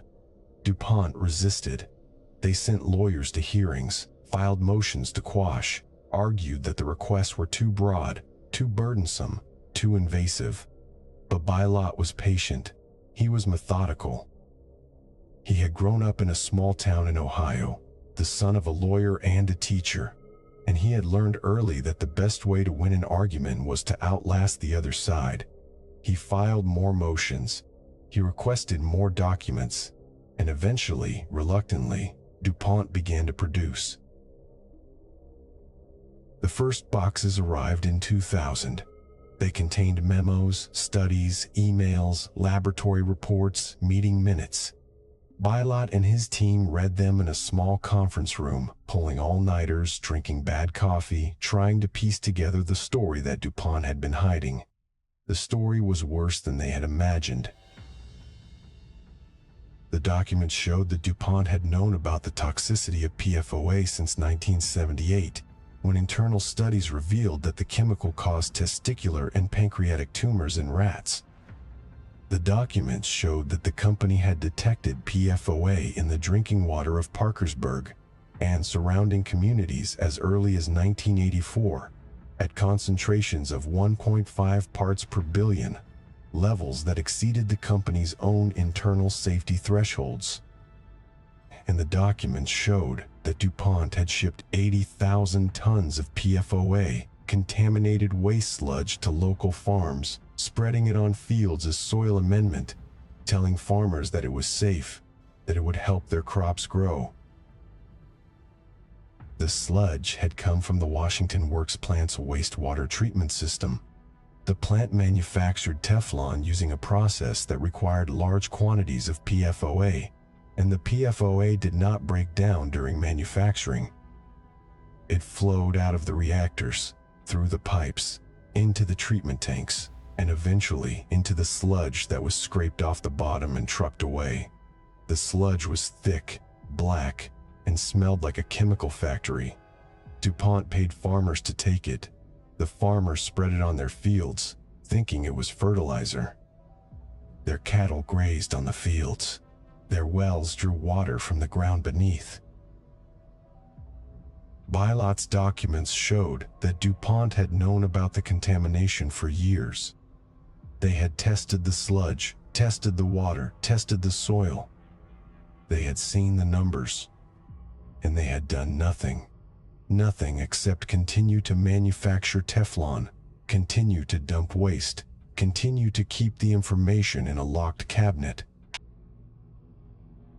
The lawsuit that opened the archive was filed in 2001 on behalf of 70,000 residents whose drinking water had been contaminated by PFOA. It was a class action, the largest environmental case in West Virginia history. DuPont hired an army of lawyers. They filed motions to dismiss, motions to seal, motions to limit discovery. They argued that PFOA was not harmful to humans, that the rat studies were irrelevant, that the contamination levels were too low to cause disease. But Bilot had the documents, and the documents told a different story. The breakthrough came in 2005. After years of litigation, DuPont agreed to a settlement that did not admit liability, but did something unprecedented. It created the C8 Science Panel. The panel was composed of 3 independent epidemiologists, chosen by both parties, given access to all of DuPont's data, and funded by the company. Their job was to study the 69,030 residents of the 6 water districts surrounding the Washington Works plant and determine whether there was a probable link between PFOA exposure and any human disease. The panel was not a typical regulatory body. It had no enforcement power. It could not fine DuPont or force the company to clean up the contamination. It could only do one thing: science. Good science. Transparent science. Science that would be published in peer-reviewed journals, open to scrutiny, available to anyone who wanted to read it. For 7 years, the panel worked. They drew blood from thousands of residents. They analyzed medical records, tracked disease rates, compared exposure levels. They built a database that contained the health information of an entire community, spanning decades. And one by one, they published their findings.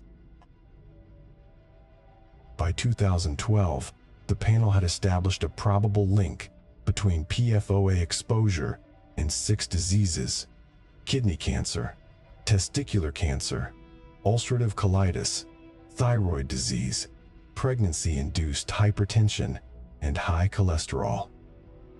The language was careful probable link, not conclusive proof, because epidemiology is a science of probabilities, not certainties. But the link was strong enough to be published in leading medical journals, strong enough to be cited by other researchers, strong enough to change the way the world thought about Teflon. The paradox of the C8 Science Panel is almost too perfect. DuPont had spent decades hiding information about PFOA.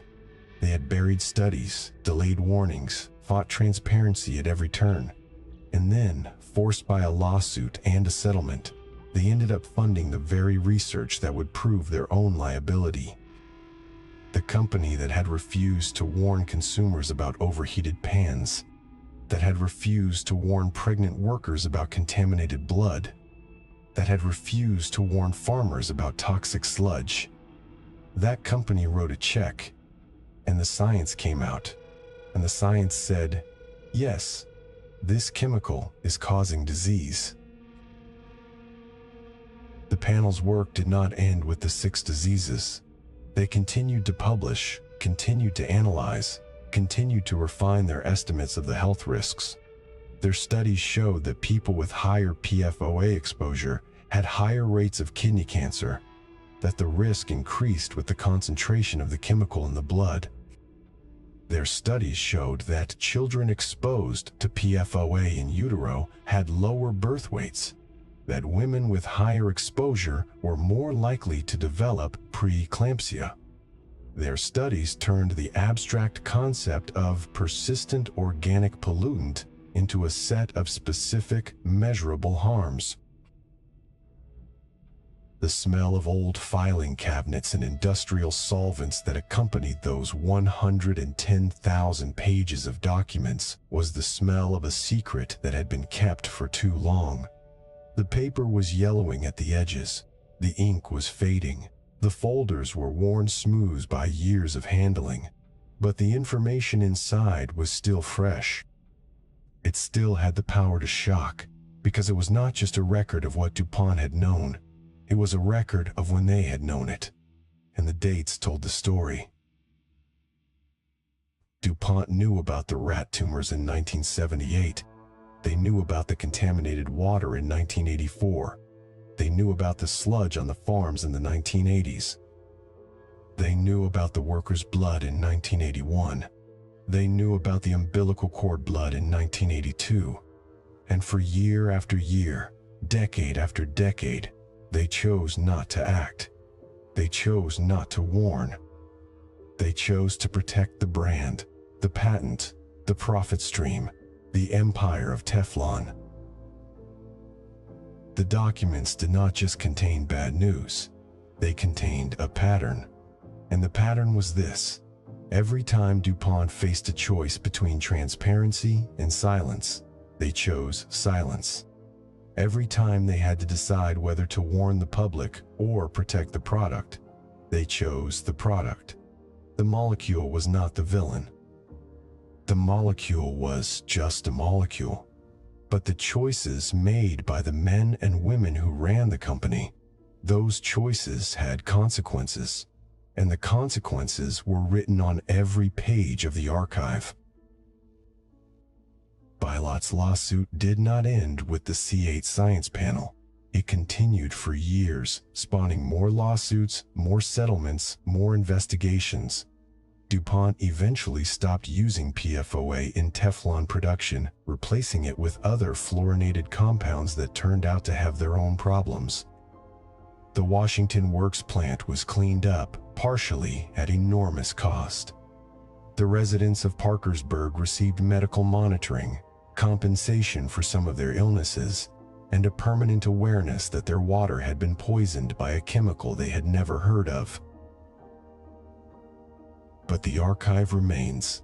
110,000 pages stored on hard drives and in file cabinets, a monument to a half-century of silence. Every page tells a story. Every page is a choice. And every page is a reminder that the molecule does not keep secrets. Only the people do. The sound of the scanner in that basement office in Columbus has faded now. The documents have been read, cited, used in court, published in journals. But the act of opening the archive was not a single event. It was a process, a slow grinding away of corporate resistance, a patient accumulation of evidence. Bilot spent 20 years on the case. He lost friends, clients, sleep. He developed health problems of his own, ulcerative colitis, the same disease that the C8 Science Panel would later link to PFOA. He kept going because the archive was not complete. There were always more documents to request, more motions to file, more depositions to take. The molecule would not go away, and neither would he. The basement office is empty now. The scanner is gone. But if you listen closely, you can still hear the whisper of paper, 110,000 pages of it, turning over in the dark, releasing the smell of old files and industrial solvents, the smell of a secret that has finally been told. The archive is open. The science is written. And the molecule, unchanged, indifferent, still circulates through the blood of the residents of Parkersburg, through the rain over Montana, through the dust in your kitchen. The lawsuit opened the archive, but the archive does not close. It only grows. The rain began falling on western Montana in the early evening of September 12, 2019. It was not a dramatic storm, no thunder, no lightning, no wind worth mentioning. Just a steady, patient drizzle, the kind of rain that soaks into the ground and makes the pine trees smell like damp earth and resin. A rancher near the town of Seeley Lake stood on his porch and watched the water pool in the dirt driveway. He thought about the hay crop, about the coming frost, about the deer that had been grazing in the lower pasture. He did not think about chemistry. He did not think about molecules. He did not know that the rain falling on his land contained a chemical that had been synthesized 81 years earlier in a laboratory 1,500 miles away by a chemist who had been trying to make a better refrigerator. But the rain did contain it. When researchers sampled the water that night, part of a nationwide survey of PFAS contamination in remote areas, they found concentrations of perfluoroalkyl substances that exceeded the EPA's lifetime health advisory limit for drinking water by a factor of 10. The rain was not safe to drink. Not in Seeley Lake. Not in rural Montana. Not in any of the dozens of locations they sampled across the continental United States. The molecule that Roy Plunkett had discovered by accident, that had sealed atomic bombs and coated frying pans and poisoned the blood of factory workers, was now falling from the sky over one of the most sparsely populated regions of the country. The rain was a delivery system. The molecule was the cargo. And the cargo had been in transit for decades. By 2010, environmental monitoring had revealed the true scale of the PFAS contamination. Investigators had tested the blood of Americans and found PFOA and related compounds in 99% of the samples. Not 50%, not 80%, 99%. The molecule was not a regional problem or an occupational hazard. It was a universal condition of modern life, as common as the air itself. And when the investigators looked beyond human blood, they found the same story. Polar bear livers from Svalbard, the remote Norwegian archipelago, contained PFAS. Sea turtle eggs from the Great Barrier Reef contained PFAS. Snow samples from the Tibetan Plateau, the so-called Third Pole, far from any industrial source, contained PFAS. Everywhere they looked, the molecules had arrived first. The discovery was not a surprise to chemists. They had predicted that PFAS would travel. The carbon-fluorine bond is so strong that the molecules do not break down in the environment, not by sunlight, not by microbes, not by any natural process that had evolved before 1938. They are transported by wind and water, cycling through the atmosphere like water vapor, but without the ability to rain out and degrade. They evaporate from contaminated soil, attach to dust particles, ride ocean currents, and settle in the snow of the highest mountains on Earth. The molecule does not know borders. It does not respect national parks. It does not care that no factory has ever operated within 1,000 miles of the Tibetan Plateau. It simply goes where the wind takes it, and the wind takes it everywhere. The strange part was not that the molecule had spread. The strange part was where it came from.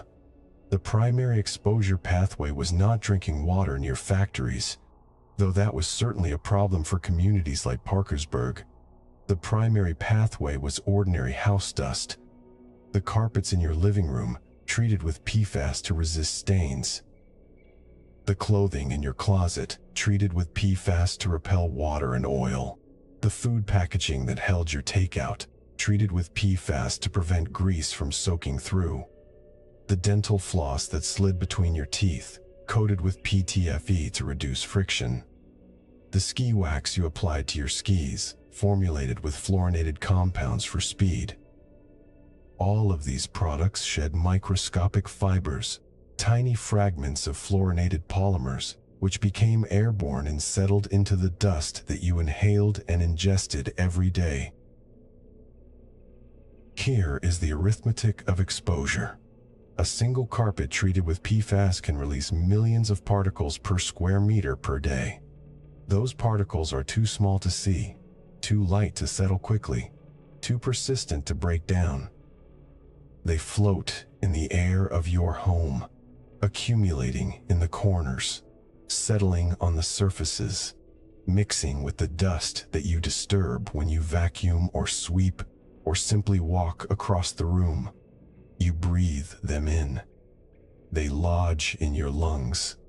Your body absorbs them, and because the carbon-fluorine bond is effectively indestructible, they remain.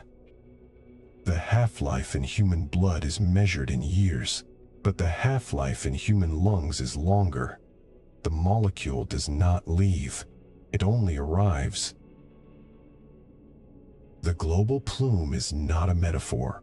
It is an actual, measurable phenomenon. Atmospheric scientists have tracked PFAS concentrations in air samples from remote monitoring stations around the world. The concentrations are low parts per quadrillion sometimes, but they are detectable everywhere. The plume circles the planet in the same way that carbon dioxide circles the planet, carried by the same winds, subject to the same patterns of atmospheric circulation. The difference is that carbon dioxide is eventually taken up by plants and oceans, cycled through living systems, incorporated into the biosphere. PFAS is not taken up. It is not cycled. It simply accumulates, layer by layer, year by year, in the soil, in the water, in the snow, in the blood. The rainwater from rural Montana in 2019 was a particularly clear demonstration of the problem. The EPA's lifetime health advisory for PFOA in drinking water is 4,000 parts per trillion. That number is almost impossibly small. To visualize it, if you took a single drop of PFOA and diluted it into 20 Olympic-sized swimming pools, the resulting concentration would be approximately 4,000 parts per trillion. That is the level at which the EPA says you should not drink the water for a lifetime. The rain in Montana exceeded that level by a factor of 10. In other words, the rain falling on one of the cleanest, most remote places in the continental United States was 10 times more contaminated than the federal government considered safe for lifelong consumption. No law recognized this. There was no regulation that said rain must be safe to drink. There was no agency responsible for cleaning the sky. There was no treaty that limited the atmospheric concentration of PFAS.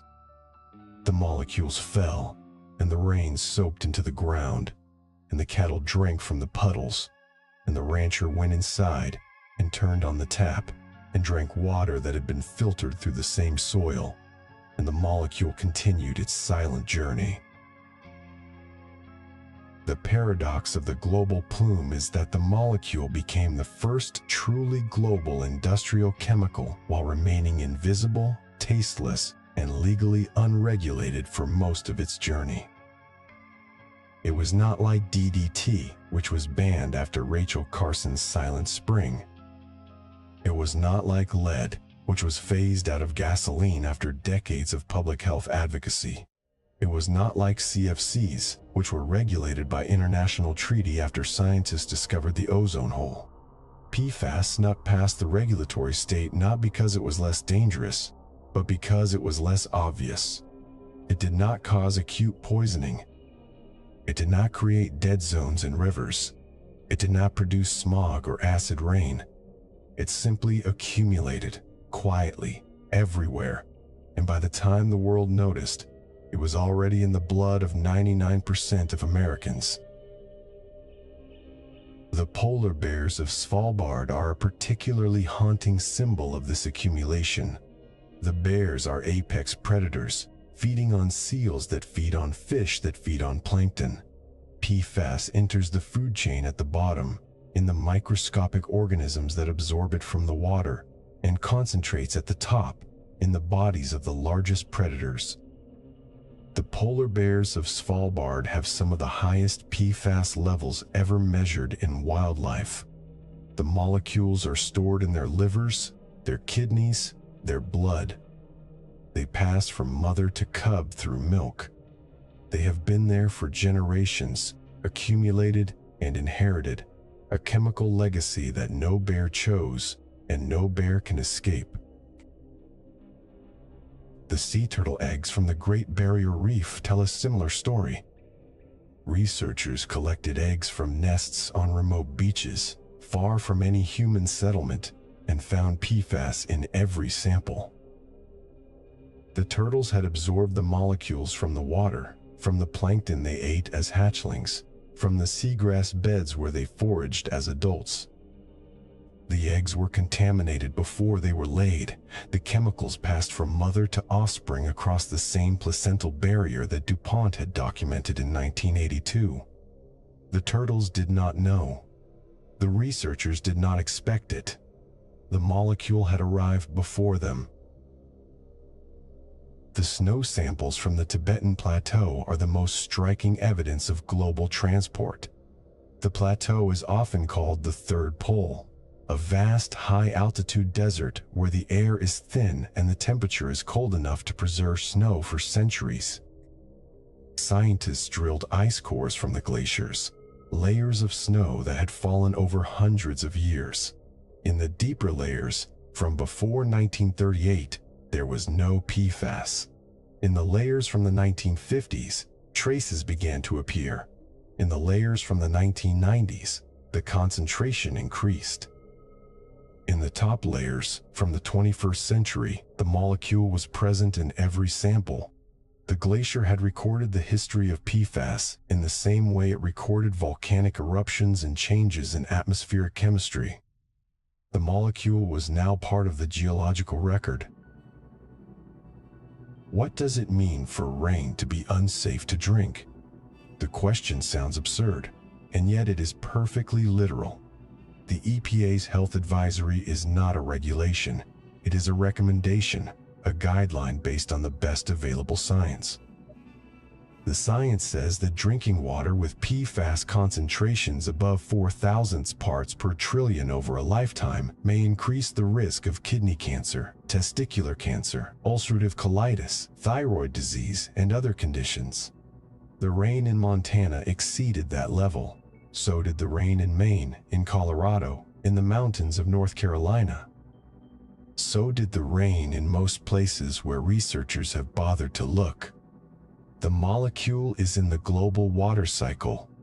It evaporates from contaminated soil, rises into the clouds, condenses around dust particles, and falls back to Earth. The cycle is closed. The molecule is closed. The only open question is what we do next. The sound of rain on a tin roof in western Montana in 2019 was not remarkable. It was the same sound that had been heard on that same roof for 100 years. The soft percussion of water on metal, the drip from the eaves, the gurgle of runoff in the downspouts. But the water was different.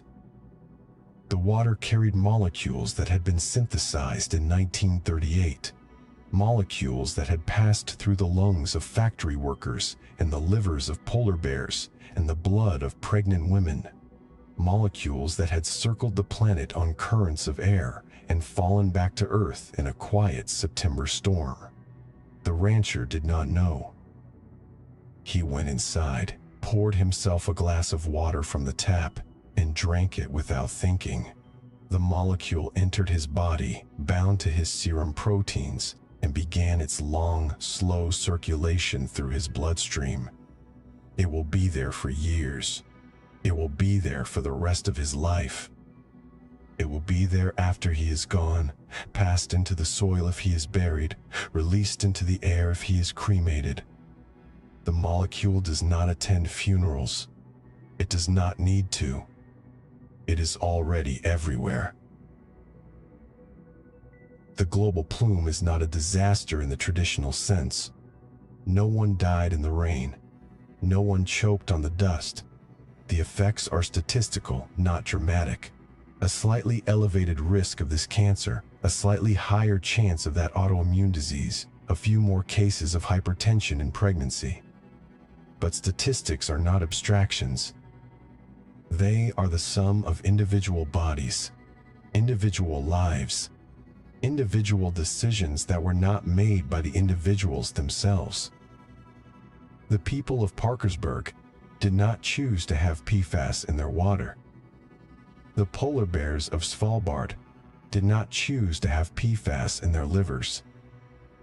The sea turtles of the Great Barrier Reef did not choose to have PFAS in their eggs.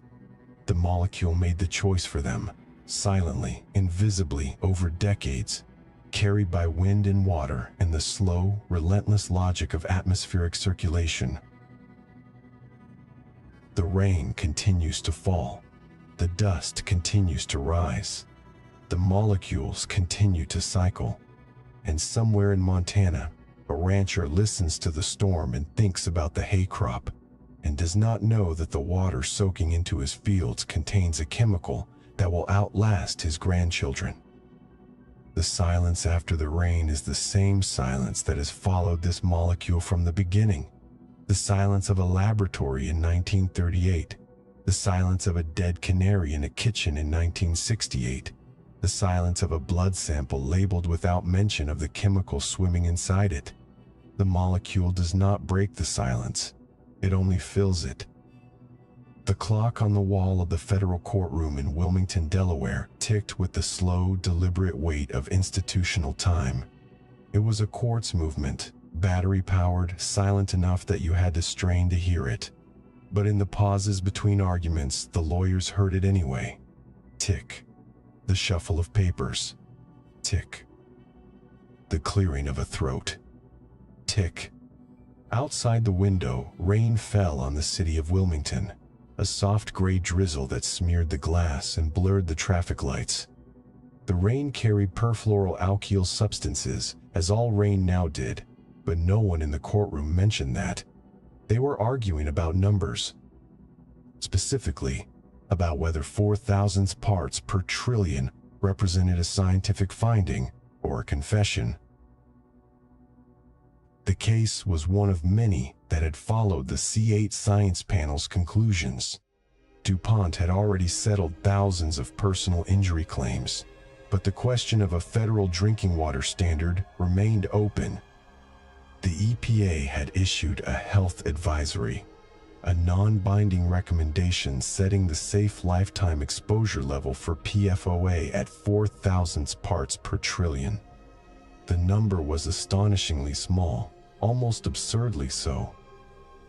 To understand it, if you took a single drop of PFOA and diluted it into 20 Olympic-sized swimming pools, the resulting concentration would be approximately 4,000 parts per trillion.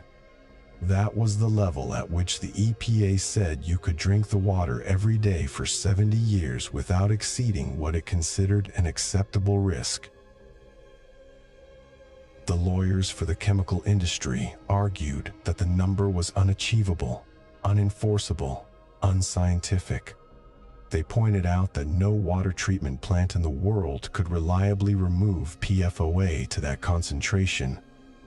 They argued that the health advisory would cause panic, that it was based on animal studies, that the human health effects were not proven to the level of certainty required for regulation.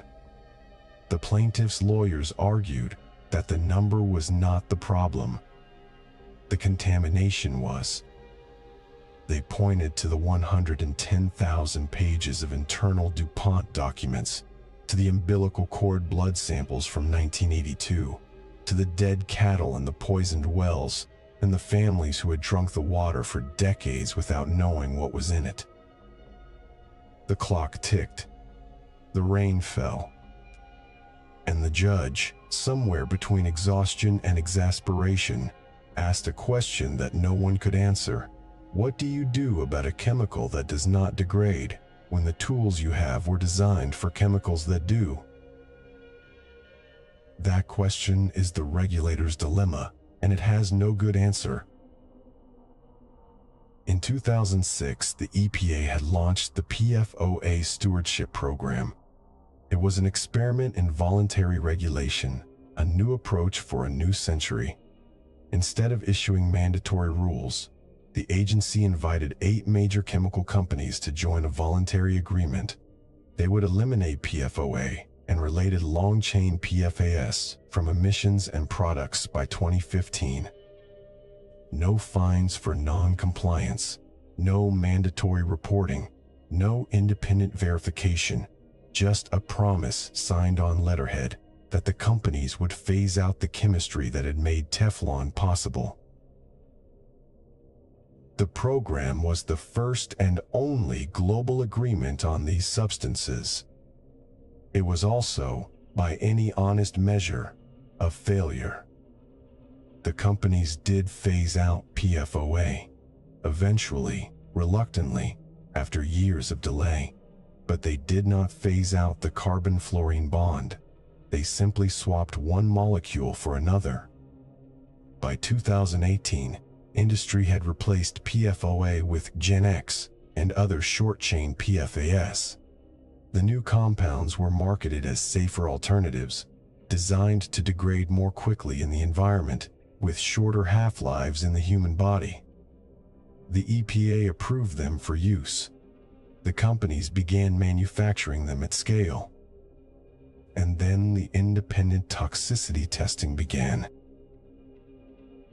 The results were not reassuring. Gen X caused liver damage, kidney cancer, and pancreatic lesions in rats at exposure levels comparable to the compounds it replaced. The short-chain PFAS turned out to have similar mechanisms of toxicity, similar persistence in the environment, similar ability to circulate in human blood. The only difference was the name. The companies had changed the packaging but not the product, and the regulators, having congratulated themselves on the success of the voluntary program, had not asked to see the toxicity data before approving the replacements. The paradox of the regulator's dilemma is this. The regulatory system was designed to manage chemicals that degrade. The Clean Water Act, the Safe Drinking Water Act, the Toxic Substances Control Act, all of them were written in an era when industrial chemists assumed that any compound released into the environment would eventually break down into something harmless.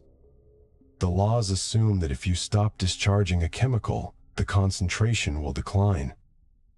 They assume that if you set a safe exposure level, water treatment plants can achieve it. They assume that if you ban a molecule, it goes away. PFOA does not go away. Gen X does not go away.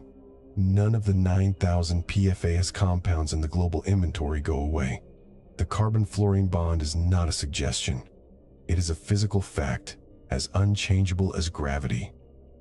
The molecule that Roy Plunkett discovered in 1938 will still be chemically identical 1,000 years from now, 10,000 years from now, longer than any human institution has ever lasted. The regulatory system responds to this reality by doing the only thing it can, asking nicely, "Please stop making it. Please stop emitting it. Please find a safer alternative." And when the companies find an alternative, the regulators nod and move on, because the alternative is new and the law does not require pre-market toxicity testing for new chemicals under most circumstances. The health advisory of 4,000 parts per trillion is a masterpiece of regulatory understatement. It is the product of decades of research, thousands of animal studies, and careful statistical modeling. It represents the concentration at which the lifetime risk of kidney cancer from PFOA exposure is 1 in a million, the standard threshold for acceptable risk used by the EPA for carcinogens. But the number is so small that it has almost no practical meaning. No water treatment plant can reliably remove PFOA to 4,000 parts per trillion. No analytical laboratory can routinely measure that concentration. The health advisory is not a limit. It is a statement of aspiration, a way of saying that any detectable amount of PFOA is too much, while acknowledging that the law does not permit banning the molecule entirely. In the courtroom, the lawyers argued over whether 4,000ths represented a number or a confession. The industry lawyers said it was a number derived from science, subject to interpretation. The plaintiff's lawyers said it was a confession, an admission that the molecule had no safe dose, that any exposure carried risk, that the only truly safe level was 0. The judge listened, took notes, and asked about the water treatment plant. Could it remove PFOA to 4,000ths? The city's engineer, called as a witness, said no. The plant was designed to remove sediment and bacteria, not fluorinated compounds. It had no activated carbon filters. It had no reverse osmosis membranes. It had been built in the 1960s, before anyone knew what PFAS was. The water leaving the plant met every state and federal standard for every regulated contaminant. It also contained PFOA at levels that exceeded the health advisory by a factor of 10. The plant was not broken. The standard was. The rain that fell on Wilmington that day was the same rain that had fallen on Montana, on Tibet, on Svalbard. It carried the same molecules, the same carbon-fluorine bonds, the same persistent, indestructible cargo. The water treatment plant's intake pipes drew from the Brandywine River, which flowed through the city and into the Delaware, and the rain that fed the river had been falling on the mid-Atlantic for weeks. The plant did not test for PFAS. It was not required to. The EPA's health advisory was not an enforceable standard, so the city's engineers did not monitor for compliance. The water that came out of the taps in Wilmington met every legal requirement. It also contained a chemical that the federal government had determined should not be present at any concentration above 4,000 parts per trillion. The law did not recognize the contradiction. The contradiction was the law. The stewardship program ended in 2015. The companies had, by then, largely stopped using PFOA. They had replaced it with Gen X and other short-chain PFAS. The EPA issued new health advisories for those compounds, finding similar levels of concern. The companies argued that the new compounds were different, that the animal studies were overblown, that the public should wait for more research before panicking. The research came. It confirmed the toxicity. The companies replaced the replacements with newer replacements, and the cycle began again. Today, the global inventory of manufactured PFAS compounds exceeds 9,000 distinct chemical structures. No comprehensive toxicity data exists for 99% of them. No nation requires pre-market testing for new PFAS compounds. The regulatory system, designed for a world of degradable chemicals, has simply given up on keeping pace. It asks, it advises, it recommends. It does not regulate. The ticking of the courtroom clock is a metronome for the gap between science and law. The science has been clear for decades. The carbon-fluorine bond is too strong. The half-life is too long. The contamination is too widespread. The law moves at the speed of litigation, of rulemaking, of political compromise. The molecule moves at the speed of wind and water, which is to say, constantly. The clock ticks, the rain falls, the lawyers argue, the water flows, and the molecule, unchanged, indifferent, circulates through the courtroom's plumbing, through the coffee in the judge's thermos, through the blood of the clerks and the bailiffs and the journalists in the press gallery. No one tests them, no one asks. The health advisory sits in a file on the EPA's website, accessible to anyone who knows where to look, read by almost no one. The paradox is not that the system failed. The paradox is that the system worked exactly as designed. It was designed for a world where chemicals broke down, where dilution solved contamination, where the environment could absorb the wastes of industry and recover. That world no longer exists, if it ever did. The carbon-fluorine bond does not care about the design of the regulatory state. It does not recognize health advisories or stewardship programs or the distinction between long chain and short chain. It is a physical fact, and the physical facts have outrun the legal fictions. The hearing ended. The judge took the matter under advisement, a phrase that means, "I will think about it and issue a ruling later." The lawyers packed their briefcases. The rain continued to fall. The water treatment plant continued to operate. And the molecule, silent and invisible, continued its journey through the pipes and the rivers and the blood of everyone who drank from the tap. The clock ticked on, marking time that the molecule does not keep. The clock will stop eventually. The rain will not. The refrigerator door opens in a kitchen that has not yet been built. The year is 2033, or maybe 2045, or maybe some year further out, beyond the horizon of prediction. The date does not matter. What matters is the sound, the soft suck of the rubber gasket releasing its seal, the creak of the hinge, the cold light spilling out onto a tile floor. A hand reaches in, past the carton of eggs, past the jar of pickles, and retrieves a frying pan. Non-stick, black, lightweight. The crinkle of the protective sleeve, the whisper of cardboard sliding against cardboard. The pan is placed on a burner. A knob is turned. A blue flame appears. And then the hiss. The quiet, patient hiss of an egg hitting a surface that has been engineered to refuse every form of adhesion. The egg slides. It always slides. The pan is new, or nearly new, manufactured in a factory that once made Teflon, but now makes something else, something with a different name, a slightly different molecular structure, the same carbon-fluorine bonds arranged in a slightly different pattern. The brand has changed. The promise has not. The cook, whoever they are, does not think about chemistry. They think about breakfast. They think about the ease of cleanup.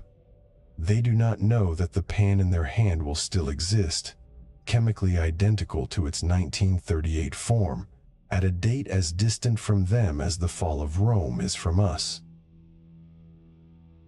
The calculated environmental half-life of PTFE, the original polymer, the white powder that Roy Plunkett scraped from a sawed-open cylinder, ranges from 1,000 to 10,000 years. The range is wide because the molecule has not existed long enough to measure its degradation directly.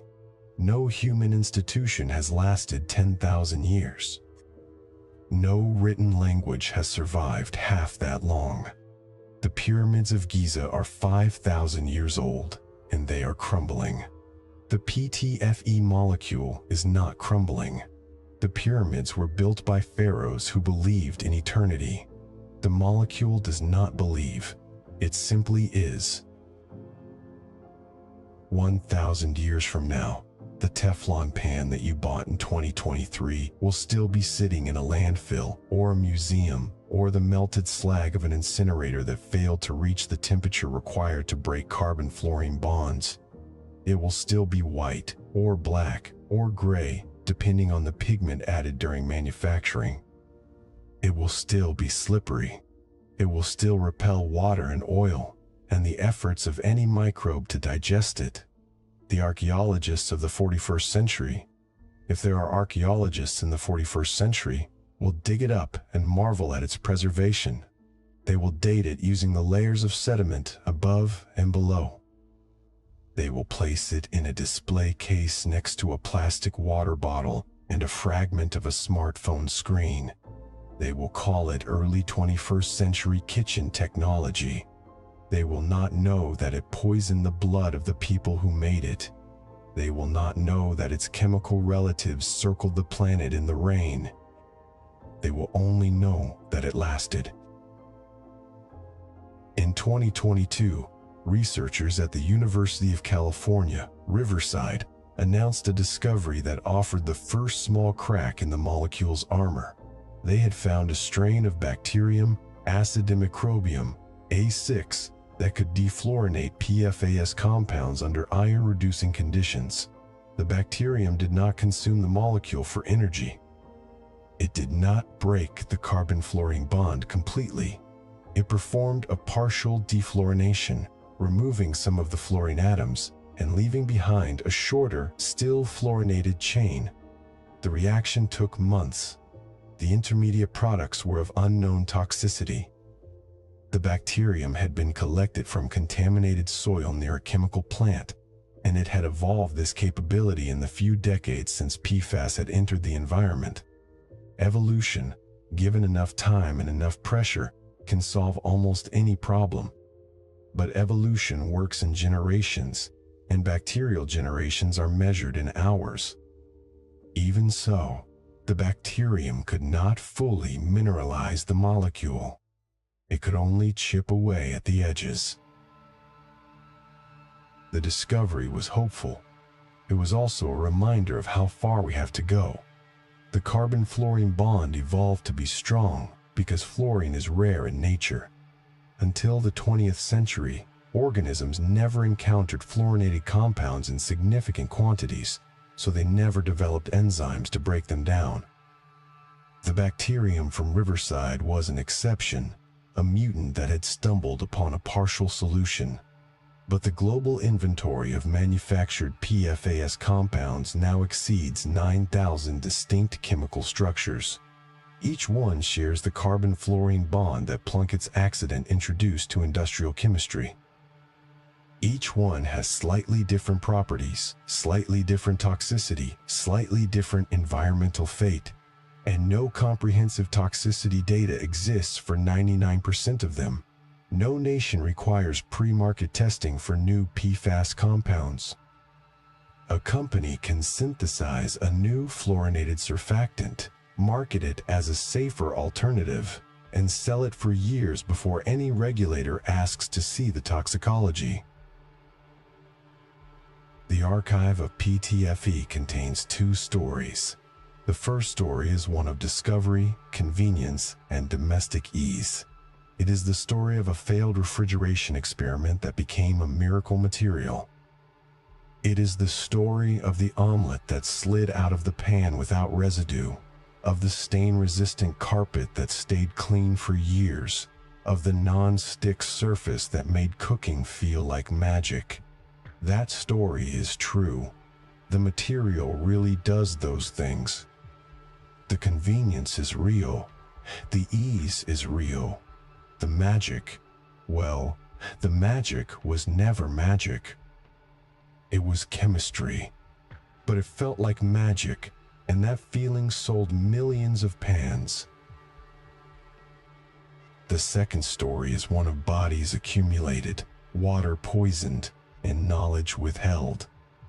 It is the story of the dead canary in the kitchen, the umbilical cord blood with its 0.3 parts per million, the class action lawsuit that opened 110,000 pages of internal documents. It is the story of the rain falling on Montana at 10 times the safe level, of the polar bears of Svalbard carrying the molecule in their livers, of the sea turtles of the Great Barrier Reef passing it to their eggs. That story is also true. The contamination is real. The persistence is real. The knowledge withheld is real. Neither story ends. The molecule does not close its own case file. It waits. Identical to the morning Roy Plunkett sawed open a frozen cylinder and found a white powder that refused every rule. It waits in the blood of 99% of Americans. It waits in the dust on your bookshelf. It waits in the water treatment plant that cannot filter it out. It waits for the regulators to catch up, for the chemists to invent a better degradation method, for the bacteria to evolve a better enzyme. It has time, all the time in the world, more time than any human institution has ever lasted, more time than any human memory can hold. The half-life of silence is longer than the half-life of the molecule. Silence is what allowed the warnings to go unheeded. Silence is what kept the documents in locked cabinets. Silence is what let the chemical industry replace one fluorinated compound with another and another and another without ever having to answer the basic question, what is this doing to us? The molecule does not produce silence. The molecule produces persistence. The silence comes from us. The sound of the refrigerator door opening in 2033 is the sound of continuation. The crinkle of the non-stick packaging is the sound of a promise renewed. The hiss of the egg hitting the pan is the sound of a relationship that has not ended, that will not end, that can only be endured. The pan will outlast the cook. The house will outlast the cook. The street will outlast the house. The city will outlast the street. And the molecule will outlast the city, the civilization, the species that invented it. The molecule does not gloat. It does not mourn. It does not remember that it was born from an accident, that it enabled atomic bombs, that it coated frying pans, that it poisoned drinking water, that it circled the planet on currents of air and fell back to Earth in the rain. It knows nothing. It is a structure of atoms arranged in a way that humans found useful, and it will remain that way until something breaks the carbon-fluorine bond. Nothing has broken it yet. Nothing natural, at least. Nothing fast. The silence after the hiss is the long silence of molecules that do not care what humans meant when they made them. They do not care about our conveniences or our cancers, our lawsuits or our regulations, our good intentions or our willful ignorance. They simply persist. And persistence, in the end, is the only property that matters. The bond that cannot break does not judge. It does not forgive. It does not forget, because it has no memory. It only lasts. The refrigerator door closes. The kitchen is quiet. The egg slides onto a plate. And somewhere in a laboratory in California, a flask of brown liquid contains a strain of bacterium that has learned to remove a few fluorine atoms from a few molecules, slowly, imperfectly, hopefully. The bacterium does not know that it is the first living thing to evolve a defense against the carbon-fluorine bond. It does not know that it is a beginning. It does not know that beginnings, in the long history of this molecule, have always been followed by long silences. The archive is open. The science is written. The molecule remains. And the question that hovers over every chapter of this story, the question that no one asked in 1938, that DuPont did not answer in 1981, that the regulators could not solve in 2006, that the lawyers argued about in 2022, is still unanswered. What do we do with a substance that does not degrade when the systems we have for managing industrial chemicals were designed for substances that do? The question is not rhetorical. It is not philosophical. It is practical, urgent, and getting more urgent every year. The molecule is not waiting for an answer. It does not need one, but we might. The egg is eaten. The pan is rinsed. The refrigerator door opens again, closes again. The cycle repeats. The molecule cycles with it, through the water, through the air, through the blood. The half-life of silence is measured in decades, in generations, in the time it takes for a warning to travel from a locked filing cabinet to a consumer label. The half-life of the molecule is measured in millennia. The silence will end before the molecule does. That is the only guarantee. The sound of the hacksaw cutting through steel in a cold New Jersey laboratory, that sound is long gone. But the whisper of the white powder falling onto brown wrapping paper, that sound has never stopped. It echoes in every landfill, every river, every placenta, every drop of rain. The powder fell in 1938. It is still falling. It will always be falling. The only question is whether we will learn to listen. The pressure eases. The water grows lighter. You have been deeper than the filing cabinets, deeper than the blood samples, deeper than the ice cores that recorded the molecule's arrival on the Tibetan Plateau. But every descent must end. The archive does not close, but you are surfacing now. Think of the sounds you carried down with you. The hacksaw blade cutting steel in a cold New Jersey laboratory. The hiss of compressed gas in the mile-long corridors of Oak Ridge. The silence after a canary stops singing. The click of a hypodermic needle in a pregnant woman's arm. The whisper of 110,000 pages feeding into a scanner. The rain on a tin roof in Montana. The ticking of a courtroom clock. The refrigerator door opening in a kitchen that has not yet been built. These sounds are not separate. They are the same sound.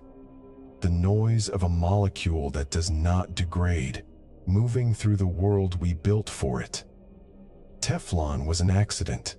Its empire was not. We chose to scale it, to sell it, to keep the warnings in locked cabinets. We chose to replace one fluorinated compound with another, and another, and another, without ever asking the question that matters. What does it mean to create something that will outlast every institution, every memory, every apology? The molecule has no answer. It has no guilt, no mercy, no intention. It only persists. But we are not molecules.